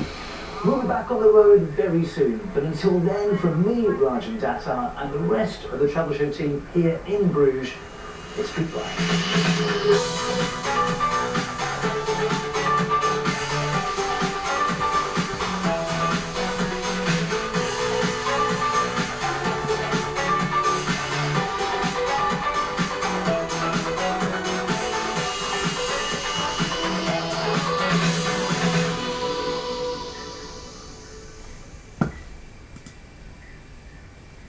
Hello there, it's looking pretty different weather-wise this weekend. We're not going to have wall-to-wall sunshine like we've had the previous weekend. We have low pressure working its way, and that's going to bring showers and some thundery downpours for many places. And there will be some sunshine around, but you'll notice it's going to feel increasingly humid. Our air source still coming in from the south, so it's going to be fairly warm. And here it is, this area of low pressure, continuing to edge in towards western areas. That's where we'll see most of the showers, even longer spells of rain across Northern Ireland for Saturday morning. Best of the sunshine towards eastern areas. Could see a little bit of cloud here and there. There could be the odd shower popping up into central areas into the afternoon. Some low cloud mist and murk affecting northeast Scotland and Northern Ireland. So temperatures here only around 13 or 14 degrees, but for most it's the low to mid 20s. They're not quite as warm as of late, but still well above the seasonal norm. Now as we head through Saturday night, we continue with showers through central and western areas. Again, some of them will be heavy and thundery, tending to stay dry the further east that you are. And it's going to be slightly milder, I think, Saturday night, a warmer, muggier feel to things out west. Now into Sunday, this is the day where I think we could see most of the showers and thunderstorms. They will become widespread across England and Wales during the day, and there could be some torrential downpours in places. Now there will be more cloud around too, so it's not going to be quite as warm as of late. We're generally looking at the high teens, low 20s for many of us, and still some low cloud mist and murk in northeast Scotland and the Northern Isles. Through Sunday night, it looks like we could see an area of thundery rain spreading northwards across England and Wales, pushing across Scotland into Monday. So a very wet start for Monday morning across Scotland. A heavy rain becomes confined to the North Highlands into the Northern Isles. But elsewhere, it brightens up, sunshine and showers. Again, some of the showers could be heavy and thundery in places, but with more sunshine around, it'll be a little bit warmer, I think. Temperatures again reaching the mid-20s in the warmest spots. And then as we move beyond Monday, low pressure always nearby to the north and the west of the UK. However, towards the end of the new week, it could be the high pressure wants to build back in again. So that should kill off the showers across southern areas. So we could see temperatures rising again across southern Britain with increasing amounts of sunshine. But most of the showers will tend to be across the north and the west of the country. See you later.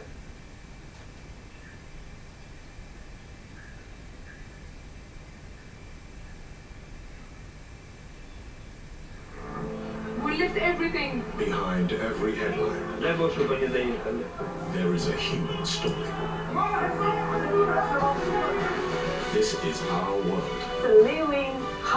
a series of documentary films that reveal the human drama at the heart of global events.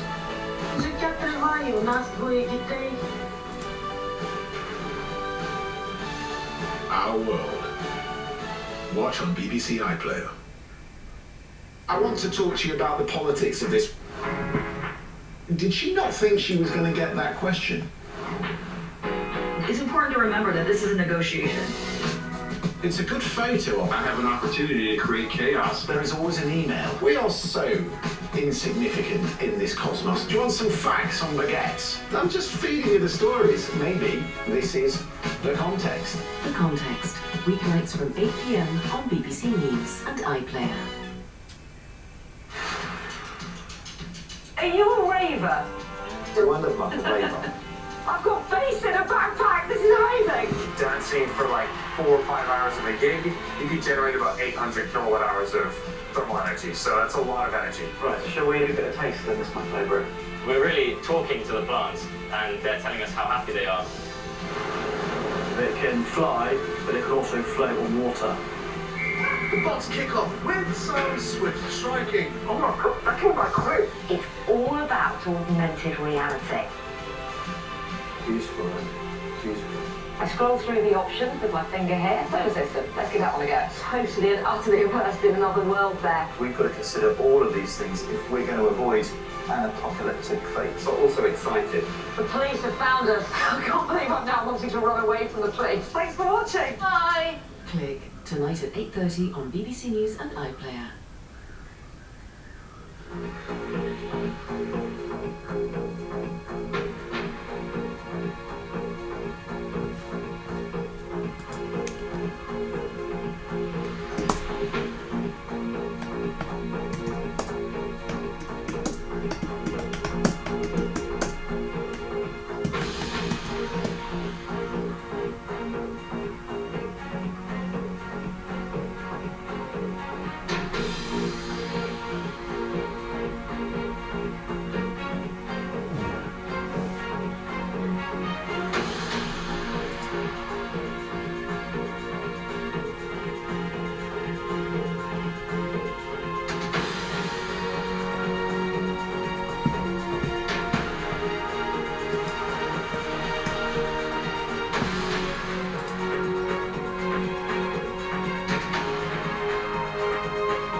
Good morning, welcome to breakfast with Naga Manchetti and Charlie State. Our headlines today.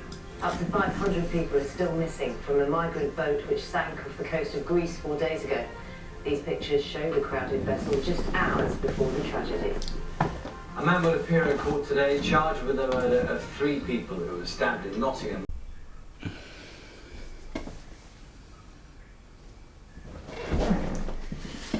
So,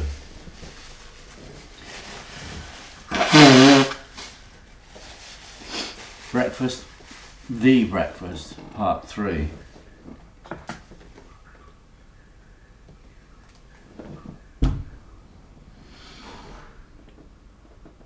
Starting with the news.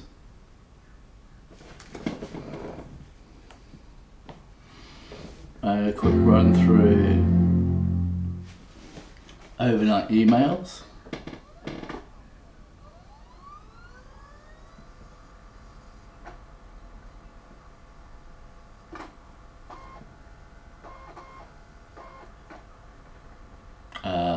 We've got a 185 millimeter lens going on here, hence the in your face look. And the back to front monitor can be a little confusing.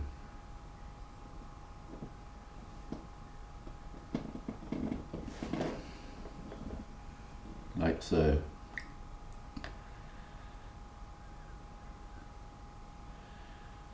Just testing out the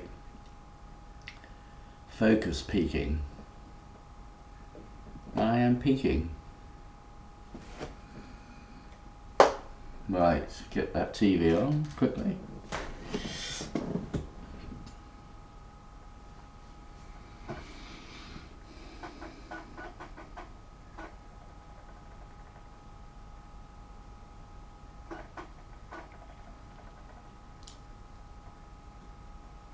In the last minute to put them top of their group for the Euro qualifiers. Was there much of a crowd, Scottish crowd to see them there? Had they much travelling support? Which I will show you in just a moment, Rachel. Excellent. Yeah, there was like quite an expat community there, and the travelling support who had gone over. Scotland produced an extraordinary late fight back to win their Euro 2024 qualifier against Norway, trailing by an Erling Haaland goal with just moments to go. Scotland scored twice in 2 minutes to pull off a famous win, maintaining their perfect start in the competition. Joe Curry reports. Scotland have produced the most dramatic of finishes. It was an unforgettable night in Oslo. Manager Steve Clarke had warned his side not to treat Norway as a one-man team, but when that man is Erling Haaland, it's hard not to get distracted. Scotland honouring the passing of their own giant, Gordon McQueen, by wearing black armbands. Having kept Haaland quiet before the break, he made his mark after it. The Man City forward doing just enough to win a spot kick. The penalty dispatched with power and precision.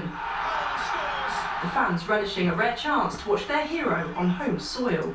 It took until the dying moments for Scotland to finally threaten. Dykes is there! Lyndon Dykes with the scrappiest of goals to draw them level, before Kenny McLean secured a sensational comeback. To make it 3 wins from 3 in Group A, Scotland's dream start to their qualifying campaign continues. Jo Curry, BBC News.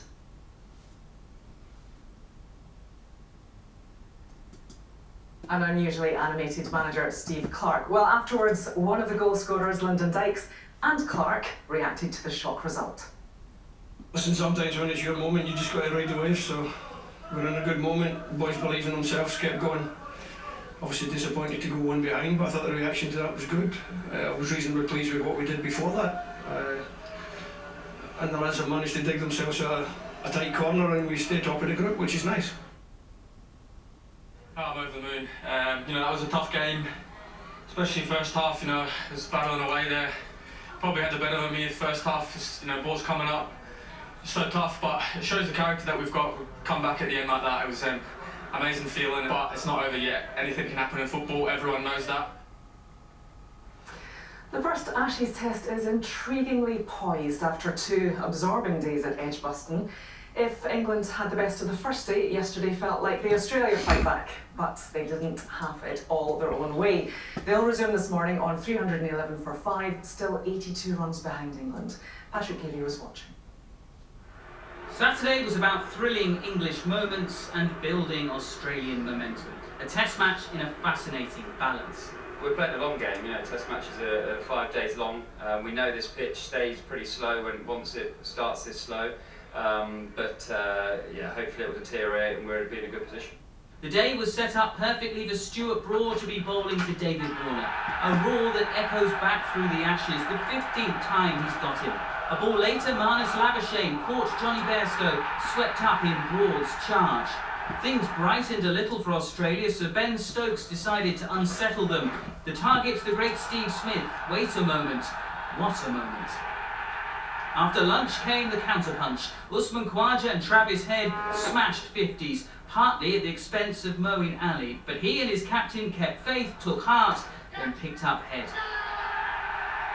The ball that got Cameron Green was even better. Remember, Moeen thought he'd retired from test matches, but Khawaja was still going. He'd never made a century in this country. This was a moment that meant so much to him and his team. England needed him gone. Send for Stuart Broad. Edgbaston erupted, then deflated with an arm. No ball. The Broad frustrated by the narrow. Australia made good on that escape. Alex Carey joined Khawaja to take them closer to England's total. As they walked off, the game was very much on. So England will begin day 3 ahead, but needing wickets, and the weather could come into play. A storm is possible on Sunday, but then everything about this test is difficult to forecast. Patrick Geary, BBC News at Edgbaston.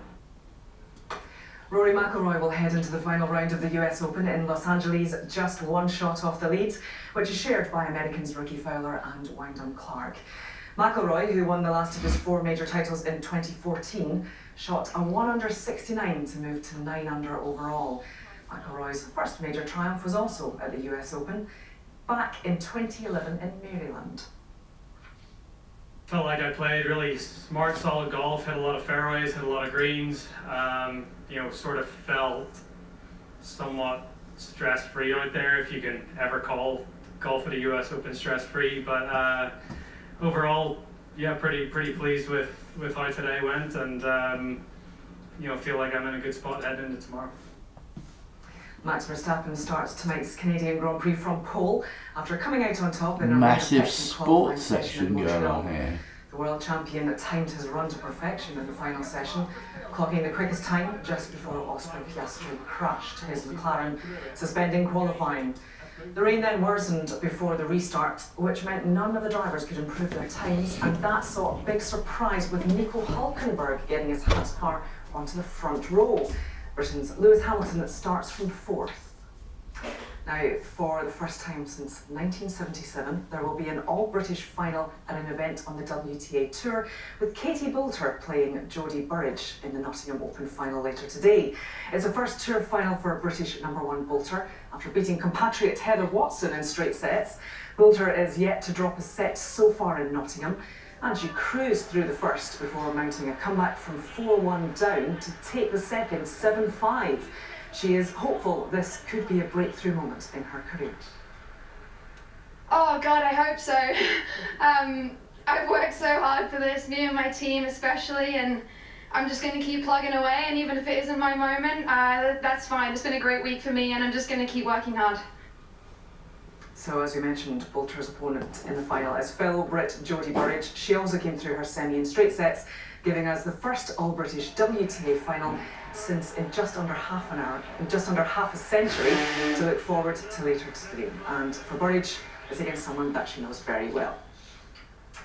Now, the good news for Britain just kept coming in the men's competition as well. Andy Murray moved into his second successive grass court final with a win over Portugal's Nuno Borges. It was a 9th straight victory for Murray, including winning the Surbiton Trophy last Sunday. So can he make it a perfect 10? Well, he'll play French qualifier Arthur Catzot later, someone he's trained with recently, so he's hoping to avoid any shocks. Some of the young guys have just come out of juniors. It's my first time, seeing them, and it's tricky, but we did get to practice with each other, like I said, a few weeks ago, so hopefully not too many surprises.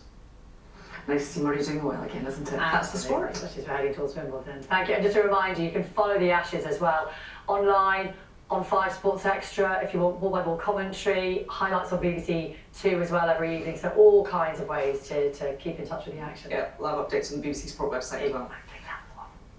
Thanks, Jane. Thanks, Jane. Time now on breakfast for the travel show. See you in a bit. Hello and welcome to the Travel Show from Bruges in Belgium. Coming up on this week's programme, the families fighting to keep tradition afloat. If you open it up like Amsterdam or Venice, that would kill the charm. The woman proving there's no one-size-fits-all traveller. Wanted to talk to you about being a plus-size person who loves to travel.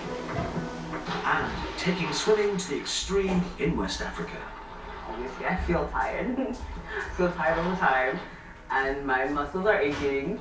But I also do experience a lot of joy. 1, 2, 3.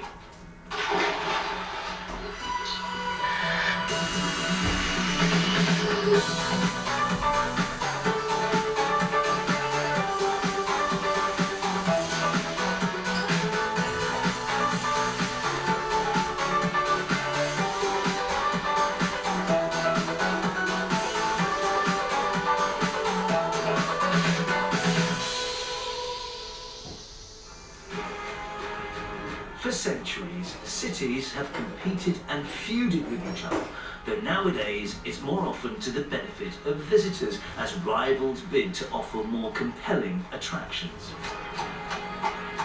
Some famous rivalries between cities around the world include Spain's Barcelona and Madrid, over in India, Delhi and Mumbai, and in the States, New York versus LA, while in Australia it's got to be Sydney and Melbourne. And here in Bruges, it is with Ghent. Both cities are full of medieval architecture, but Ghent is far bigger, with a university and has made its name as a foodie destination. Though Bruges claims the chocolates, they say a better football team, and is considered a more romantic destination. Let me ask you, Bruges or Ghent? I would say Ghent. Why? Evidence. It's a bigger city. It's also a student city, so there's a lot of breakfast. More life, I would say. Ghent, 100%. Why? For everything. All the color of the city, you have so many places to go every day. The bars, the restaurant, the food, the people. Well, to be honest, I do prefer Bruges. Both of them has a very rich history. And that's why I come back every year, actually. And that rivalry gets really intense when a neighbouring city threatens to muscle in on your patch. The canal boat trips have always been run here in Bruges by 5 families, though now that's about to change, as soon the waterways will be opened up to outsiders, and that includes Ghent. Michiel, hey, good morning. Good morning, how are you? So I'm actually the 4th generation that is doing this type of work. Michiel's great-grandmother actually started the business when his great-grandfather was a soldier. He wasn't allowed to do business aside from being in the army. So his wife took on this business at that time, and then later on passed it over to my grandfather, went to my father, and now I'm here. Now, the future looks like it's going to change things. Can you explain to me what that situation is? Well, I'm not much of a fortune teller, so I don't know, but yeah, in 2028, they're going to open up the market. Bruges is beautiful because it is contained, and if you open it up like Amsterdam or Venice, that would kill the charm. As part of the changes coming in, all the boats operating on the Bruges Canal will need to become electric. We've been investing in electrical boats, which costs about, I don't know, 300,000 euros a boat. So we have to invest in 2 more, we already have to. I don't know any people who would invest, call it €1 million, and not being sure that you'll be able to still do the job. I mean, we're proud of what we've achieved and what we're doing here as a job, so I'm trusting that the city sees that and wouldn't kick us aside. You can see some blood splatters towards the end if you look. Have you ever had an accident? Yeah, we took a basketball team from the NBA once. Didn't work out well. What would you feel, how would you feel, if a family from Ghent got your slot on the canal? Oh, yeah, well, I wouldn't feel great. To get a sense of how important it's always been for locals to control and protect the canals, a new VR experience lets you visualise this city back in the medieval days. And I even get to sit in a wooden boat. So magical to be transported back 6-7 centuries to when that rivalry between Bruges and Ghent first started. I love this, it's so immersive. I've not much my head, no bridges. Apparently, there are still examples all around the city about that rivalry, and I'm just the man to show me them. David has created a comedic walking tour, showing the other side of Bruges through a local's perspective. So tell me, where did this rivalry between Bruges and Ghent start? It's 1382. The Count of Flanders, this was where he lived actually. This was the burg, which means the castle, this is it. With the Count being so evil and wicked, people from Ghent were actually starving. He tried to starve them into submission. Eventually, people from Ghent just arrived in the city with the gates wide open. Nobody was opposed them, and everybody who opposed them was killed, slaughtered, and their belongings were taken. And as a prize, as a trophy, they took down the golden dragon that was on top of the cathedral and brought it to Ghent. To this day, a golden dragon sits on the belfry in Ghent as a symbol of freedom and power of the city. So Bruges has the golden crosses, they have the golden dragon. Yes, yes, yes. Let's just see what's happened to my RAM. You were wondering probably, are we still stealing things from each other, Bruges and Ghent? Well, now it's actually people. Yes, it's, well, we're taking tourists, but they're taking all our creative people. So, the water, very important to this city. Yeah, absolutely, because it used to be a port where boats arrived from all over the world carrying spices, exotic birds, cloth, everything. And what we have here to sell, it was put on a boat and exported all over the world. As you can see now, we're still loading and unloading things. It's no longer cloth or spices. We're unloading and reloading tourists. I used to live in this street. It has 14 chocolate shops. Wow. This is the guild house of the shoemakers. That was them. Now they do other stuff in this house. You see that medieval building next to that building with the compass on the right side, with the little tower? Yeah. That was built in 1952. Yeah, my dad is older than that. You have to be honest, Bruges is actually a very nice, beautiful city. But on the party side, nightlife, music scene, that's not really happening over here. Therefore, you would have to go to Ghent. So you have to get it to them. The closest thing to a party is when these bells are playing. There's a belfry, and sometimes they even play ABBA, which is quite annoying. All jokes aside, Bruges retains a charm for visitors, and whilst change is inevitable in any city, locals hope it can be done in a way that preserves some tradition and authenticity. And as for the rivalry with Ghent, well, they offer complimentary experiences, and they're only a boat or train ride away from each other, so hey, why not go to both?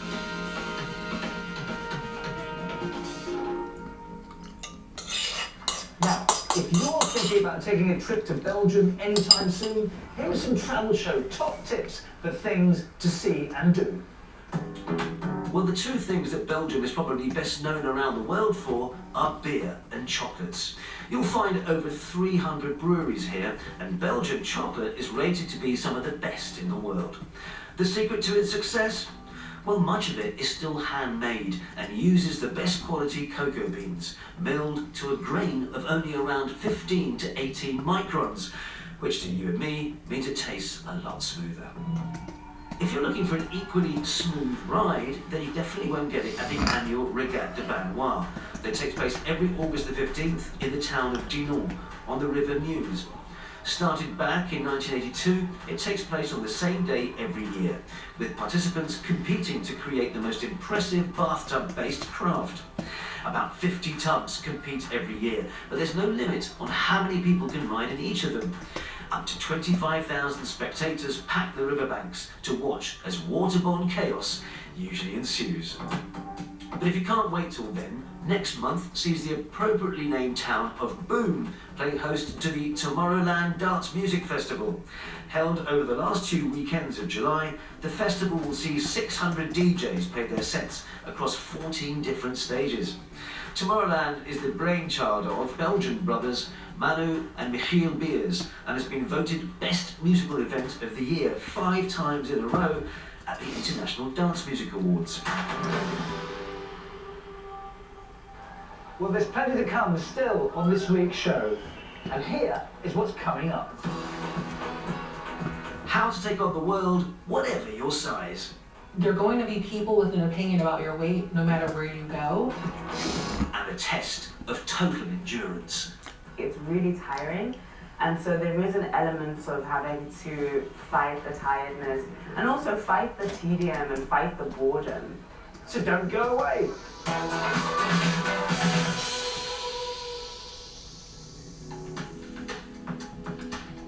Next this week, our series about travelling differently. This time we meet the woman who decided that body shamers were not going to stop her from doing what she loves most. I'm such an explorer, I'm such a natural sort of nomadic person. I want to see the world, and so travel for me is my happy place, it's joy. When I'm in one place for too long, I feel just not myself, like I always want to be on the go. I'm Kelly Brown, I'm a YouTuber, influencer, and traveler. Good morning. It's our first full day in Lisbon. We actually got here yesterday. Delirium, jet lag, checking into our Airbnb. All we did was kind of take a walk around the neighborhood, but today we're out and about and we're going to explore.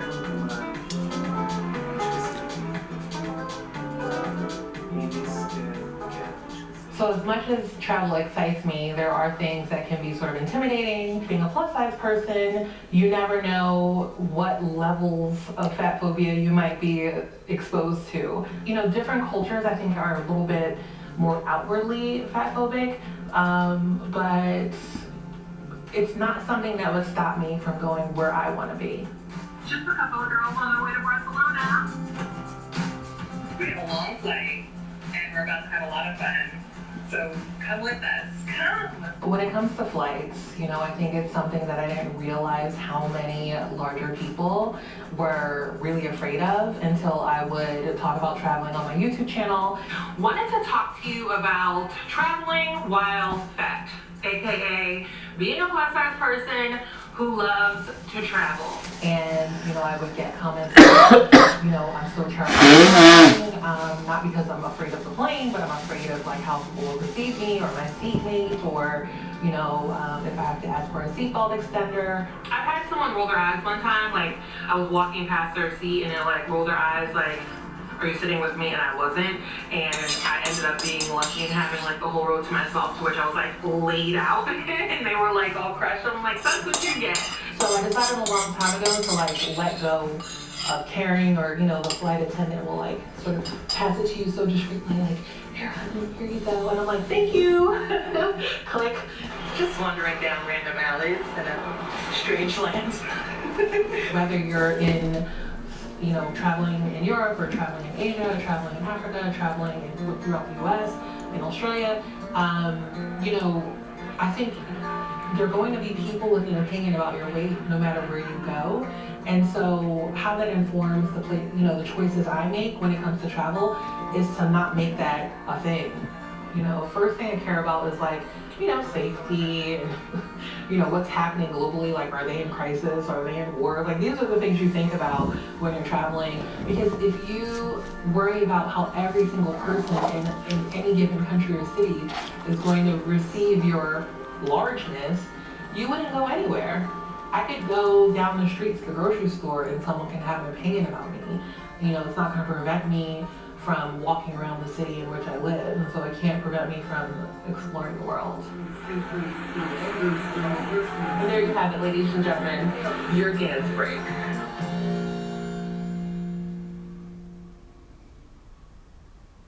Well, up next, another in our series of remarkable people going on incredible journeys. And this time, we're off to Ghana in West Africa to meet a woman who's putting her love of swimming to good use by taking on one of Africa's great rivers. I am traveling 450 kilometers down the Volta River, including Volta Lake, from the northern part of Ghana to the southernmost part of Ghana, as part of a research and swim expedition called the Adbechi Living Water Expedition.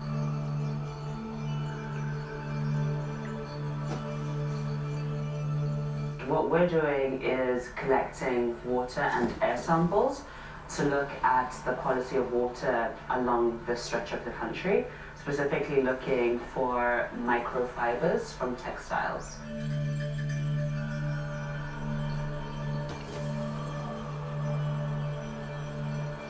The Volta River is one of perhaps the most important internal waterway in Ghana. You know, for the communities that live along the Volta River, it's a source of food and industry, business. It has a lot of cultural and spiritual significance as well. It also, the reason there's a Volta Lake at all is because of the construction of the Akosombo Dam. And the dam was a very important hydroelectric source of power for the country. Normally, I will swim for, in the right conditions, for 2 or 2.5 hours in the morning. If the conditions are bad, it might be more like 1 hour in the morning.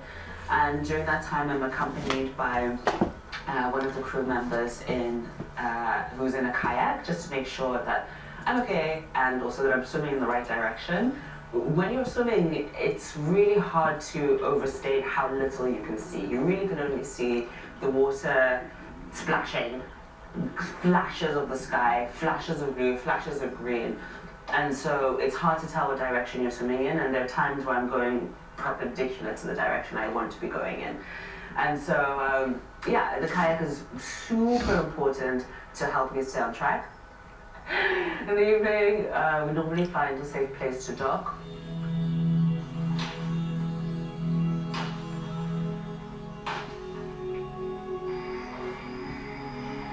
Good evening from the Adbechi Living Water Expedition. Today is day 29. I'm laughing because it's still really hard for me to know the days. Yeah, it's day 29. We have almost reached Akosombo, which is quite something to think about. I remember when it was day 0, and the expedition seems like it would take forever, which it has.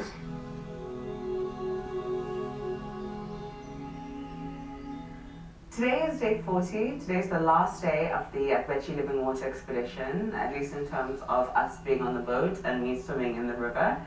And I have just 18 kilometers left to go to reach the estuary where the Volta River joins the Gulf of Guinea. Okay, that's what we're getting Okay. close there. This one. Sorry, this is one. This one. Okay, so we're here and we're trying to aim for the point where we almost hit the ocean. And so if I measure the remaining distance left, we have between 15 and 16 kilometers, or 70 kilometers maximum. So she's going to swim the first 12 and then do the for the next 2 hours, and then do the final 5 with after an hour's break. I experience a number of different feelings and emotions when I'm swimming and afterwards too. I mean, obviously I feel tired. I feel tired all the time and my muscles are aching, but I also do experience a lot of joy. I mean, there's really breathtaking sights that you're able to see that are even better than if you were in a kayak or in a boat. Because you're right there in the water, and you feel so much closer. I also even in a way like it when the water is rough, because I don't feel afraid. I'm just able to feel the energy of the water, and it's an extremely energetic time. So I really enjoyed that.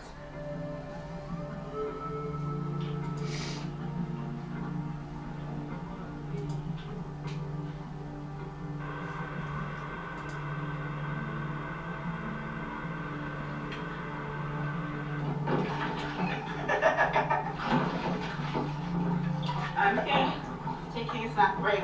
Make sure I stay hydrated and have enough energy for the next 20 minutes or so. Alrighty. It's so physically taxing to swim for a long distance, and also specifically to swim long distances several days in a row back to back. It's really tiring. And so there is an element of having to fight the tiredness and also fight the tedium and fight the boredom to just keep doing it. So that's been something that's been quite difficult. There's not been a point where I wanted to give up, but there have been many points where I felt very fed up. Felt very fed up.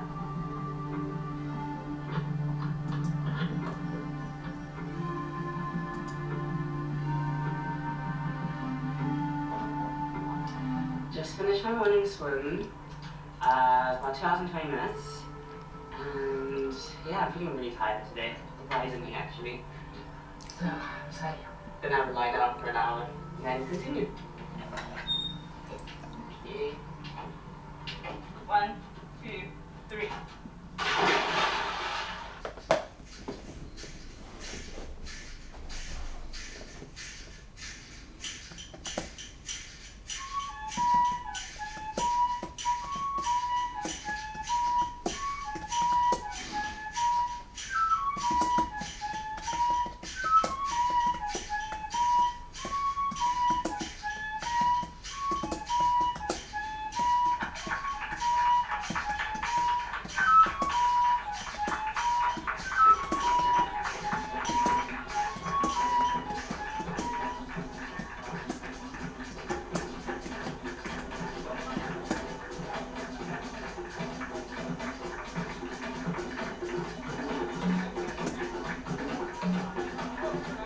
I finished the expedition, I finished the swim. I can't believe how long the last part was. I'm very extremely tired, but very satisfied. It was very great to see the estuary, and I was just saying that I felt very encouraged when I could taste the salt in the water. Up until then, I was like about to cry, and then I tasted the salt, and I was like, all right, we're about to finish. So that's good.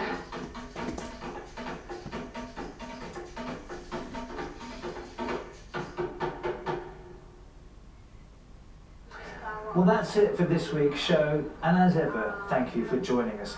Before we head off, don't forget you can catch loads of great travel content from the BBC by checking out the handles on your screen right now. We'll be back on the road very soon, but until then, from me, Rajan Datar, and the rest of the Travel Show team here in Bruges, it's goodbye.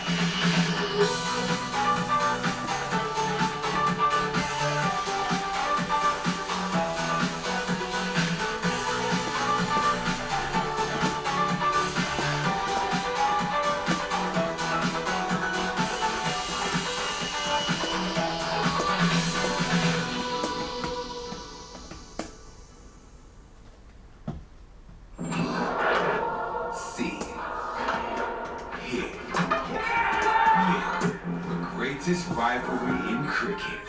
All the best moments from every test, every evening. Can't take your eyes off it. The Ashes, today at the test. Watch for highlights now on BBC iPlayer.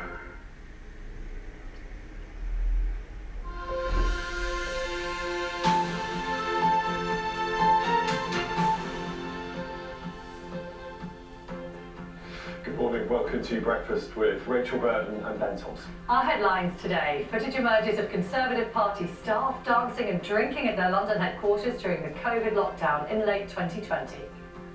The victims of Tuesday's attacks in Nottingham will be remembered in special prayers at services across the city.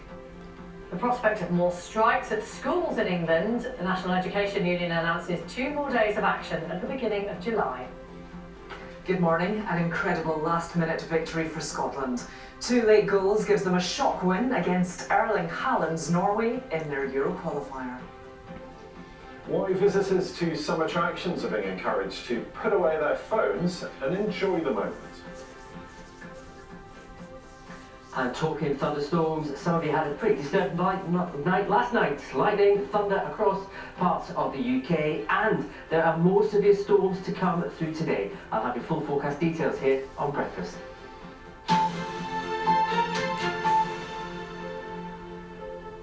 you for being with us this morning. It's Sunday the 18th of June. Our main story today, a video has emerged showing some Conservative Party workers drinking and dancing at a Christmas party during COVID lockdown. Well, the footage published by the Sunday Mirror was taken at the Conservatives' headquarters in Westminster in December of 2020.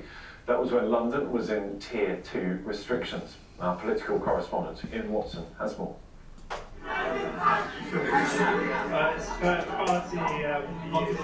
Some Conservatives won't want to look in the mirror today.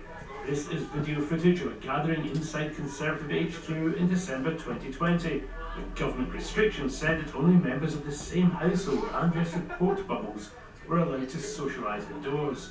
One of those in the video got an OBE in Boris Johnson's resignation honours list. The event had already been reported to the police and they had investigated. Last year they announced they'd take no further action and no one was fined. But they haven't yet responded to the new footage. Rishi Sunak has long wanted to draw a line under Partygate, but the opening of the COVID inquiry and the investigation into whether Boris Johnson lied to Parliament has made this difficult, and now he's facing unwelcome electoral tests. By-elections in Boris Johnson's Uxbridge seat in London and Selby in Yorkshire on July the 20th.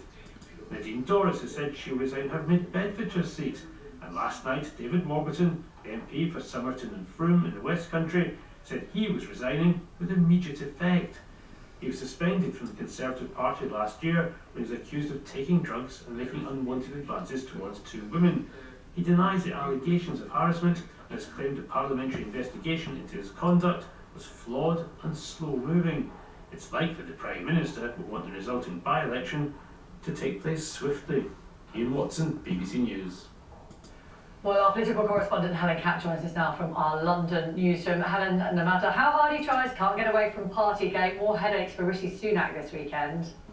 Well, yes, this event was known about. The Metropolitan Police looked at it, but if they say that a picture's worth 1,000 words, well, how much is moving footage like that going to be in terms of the impact it's likely to have? And the timing couldn't really be much worse for Rishi Sunak either. The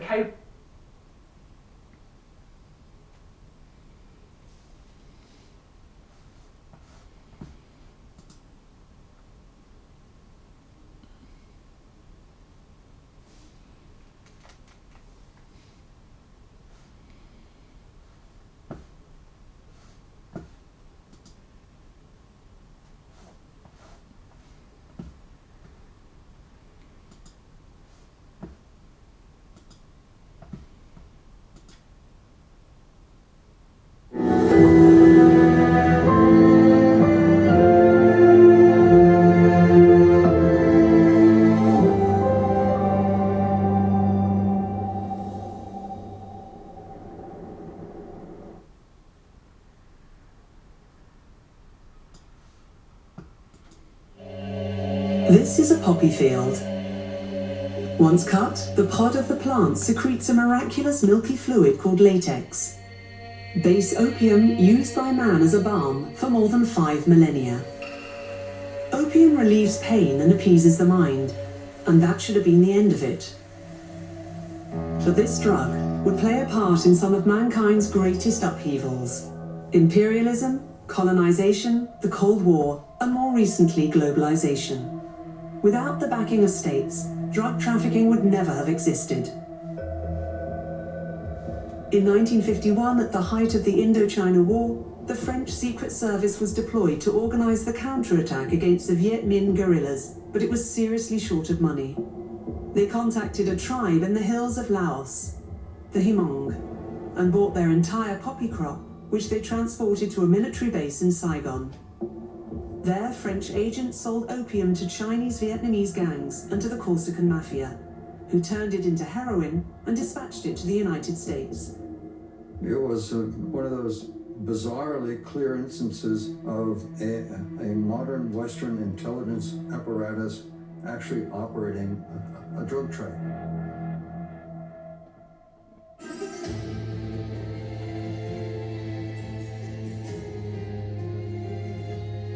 That's pretty bizarre.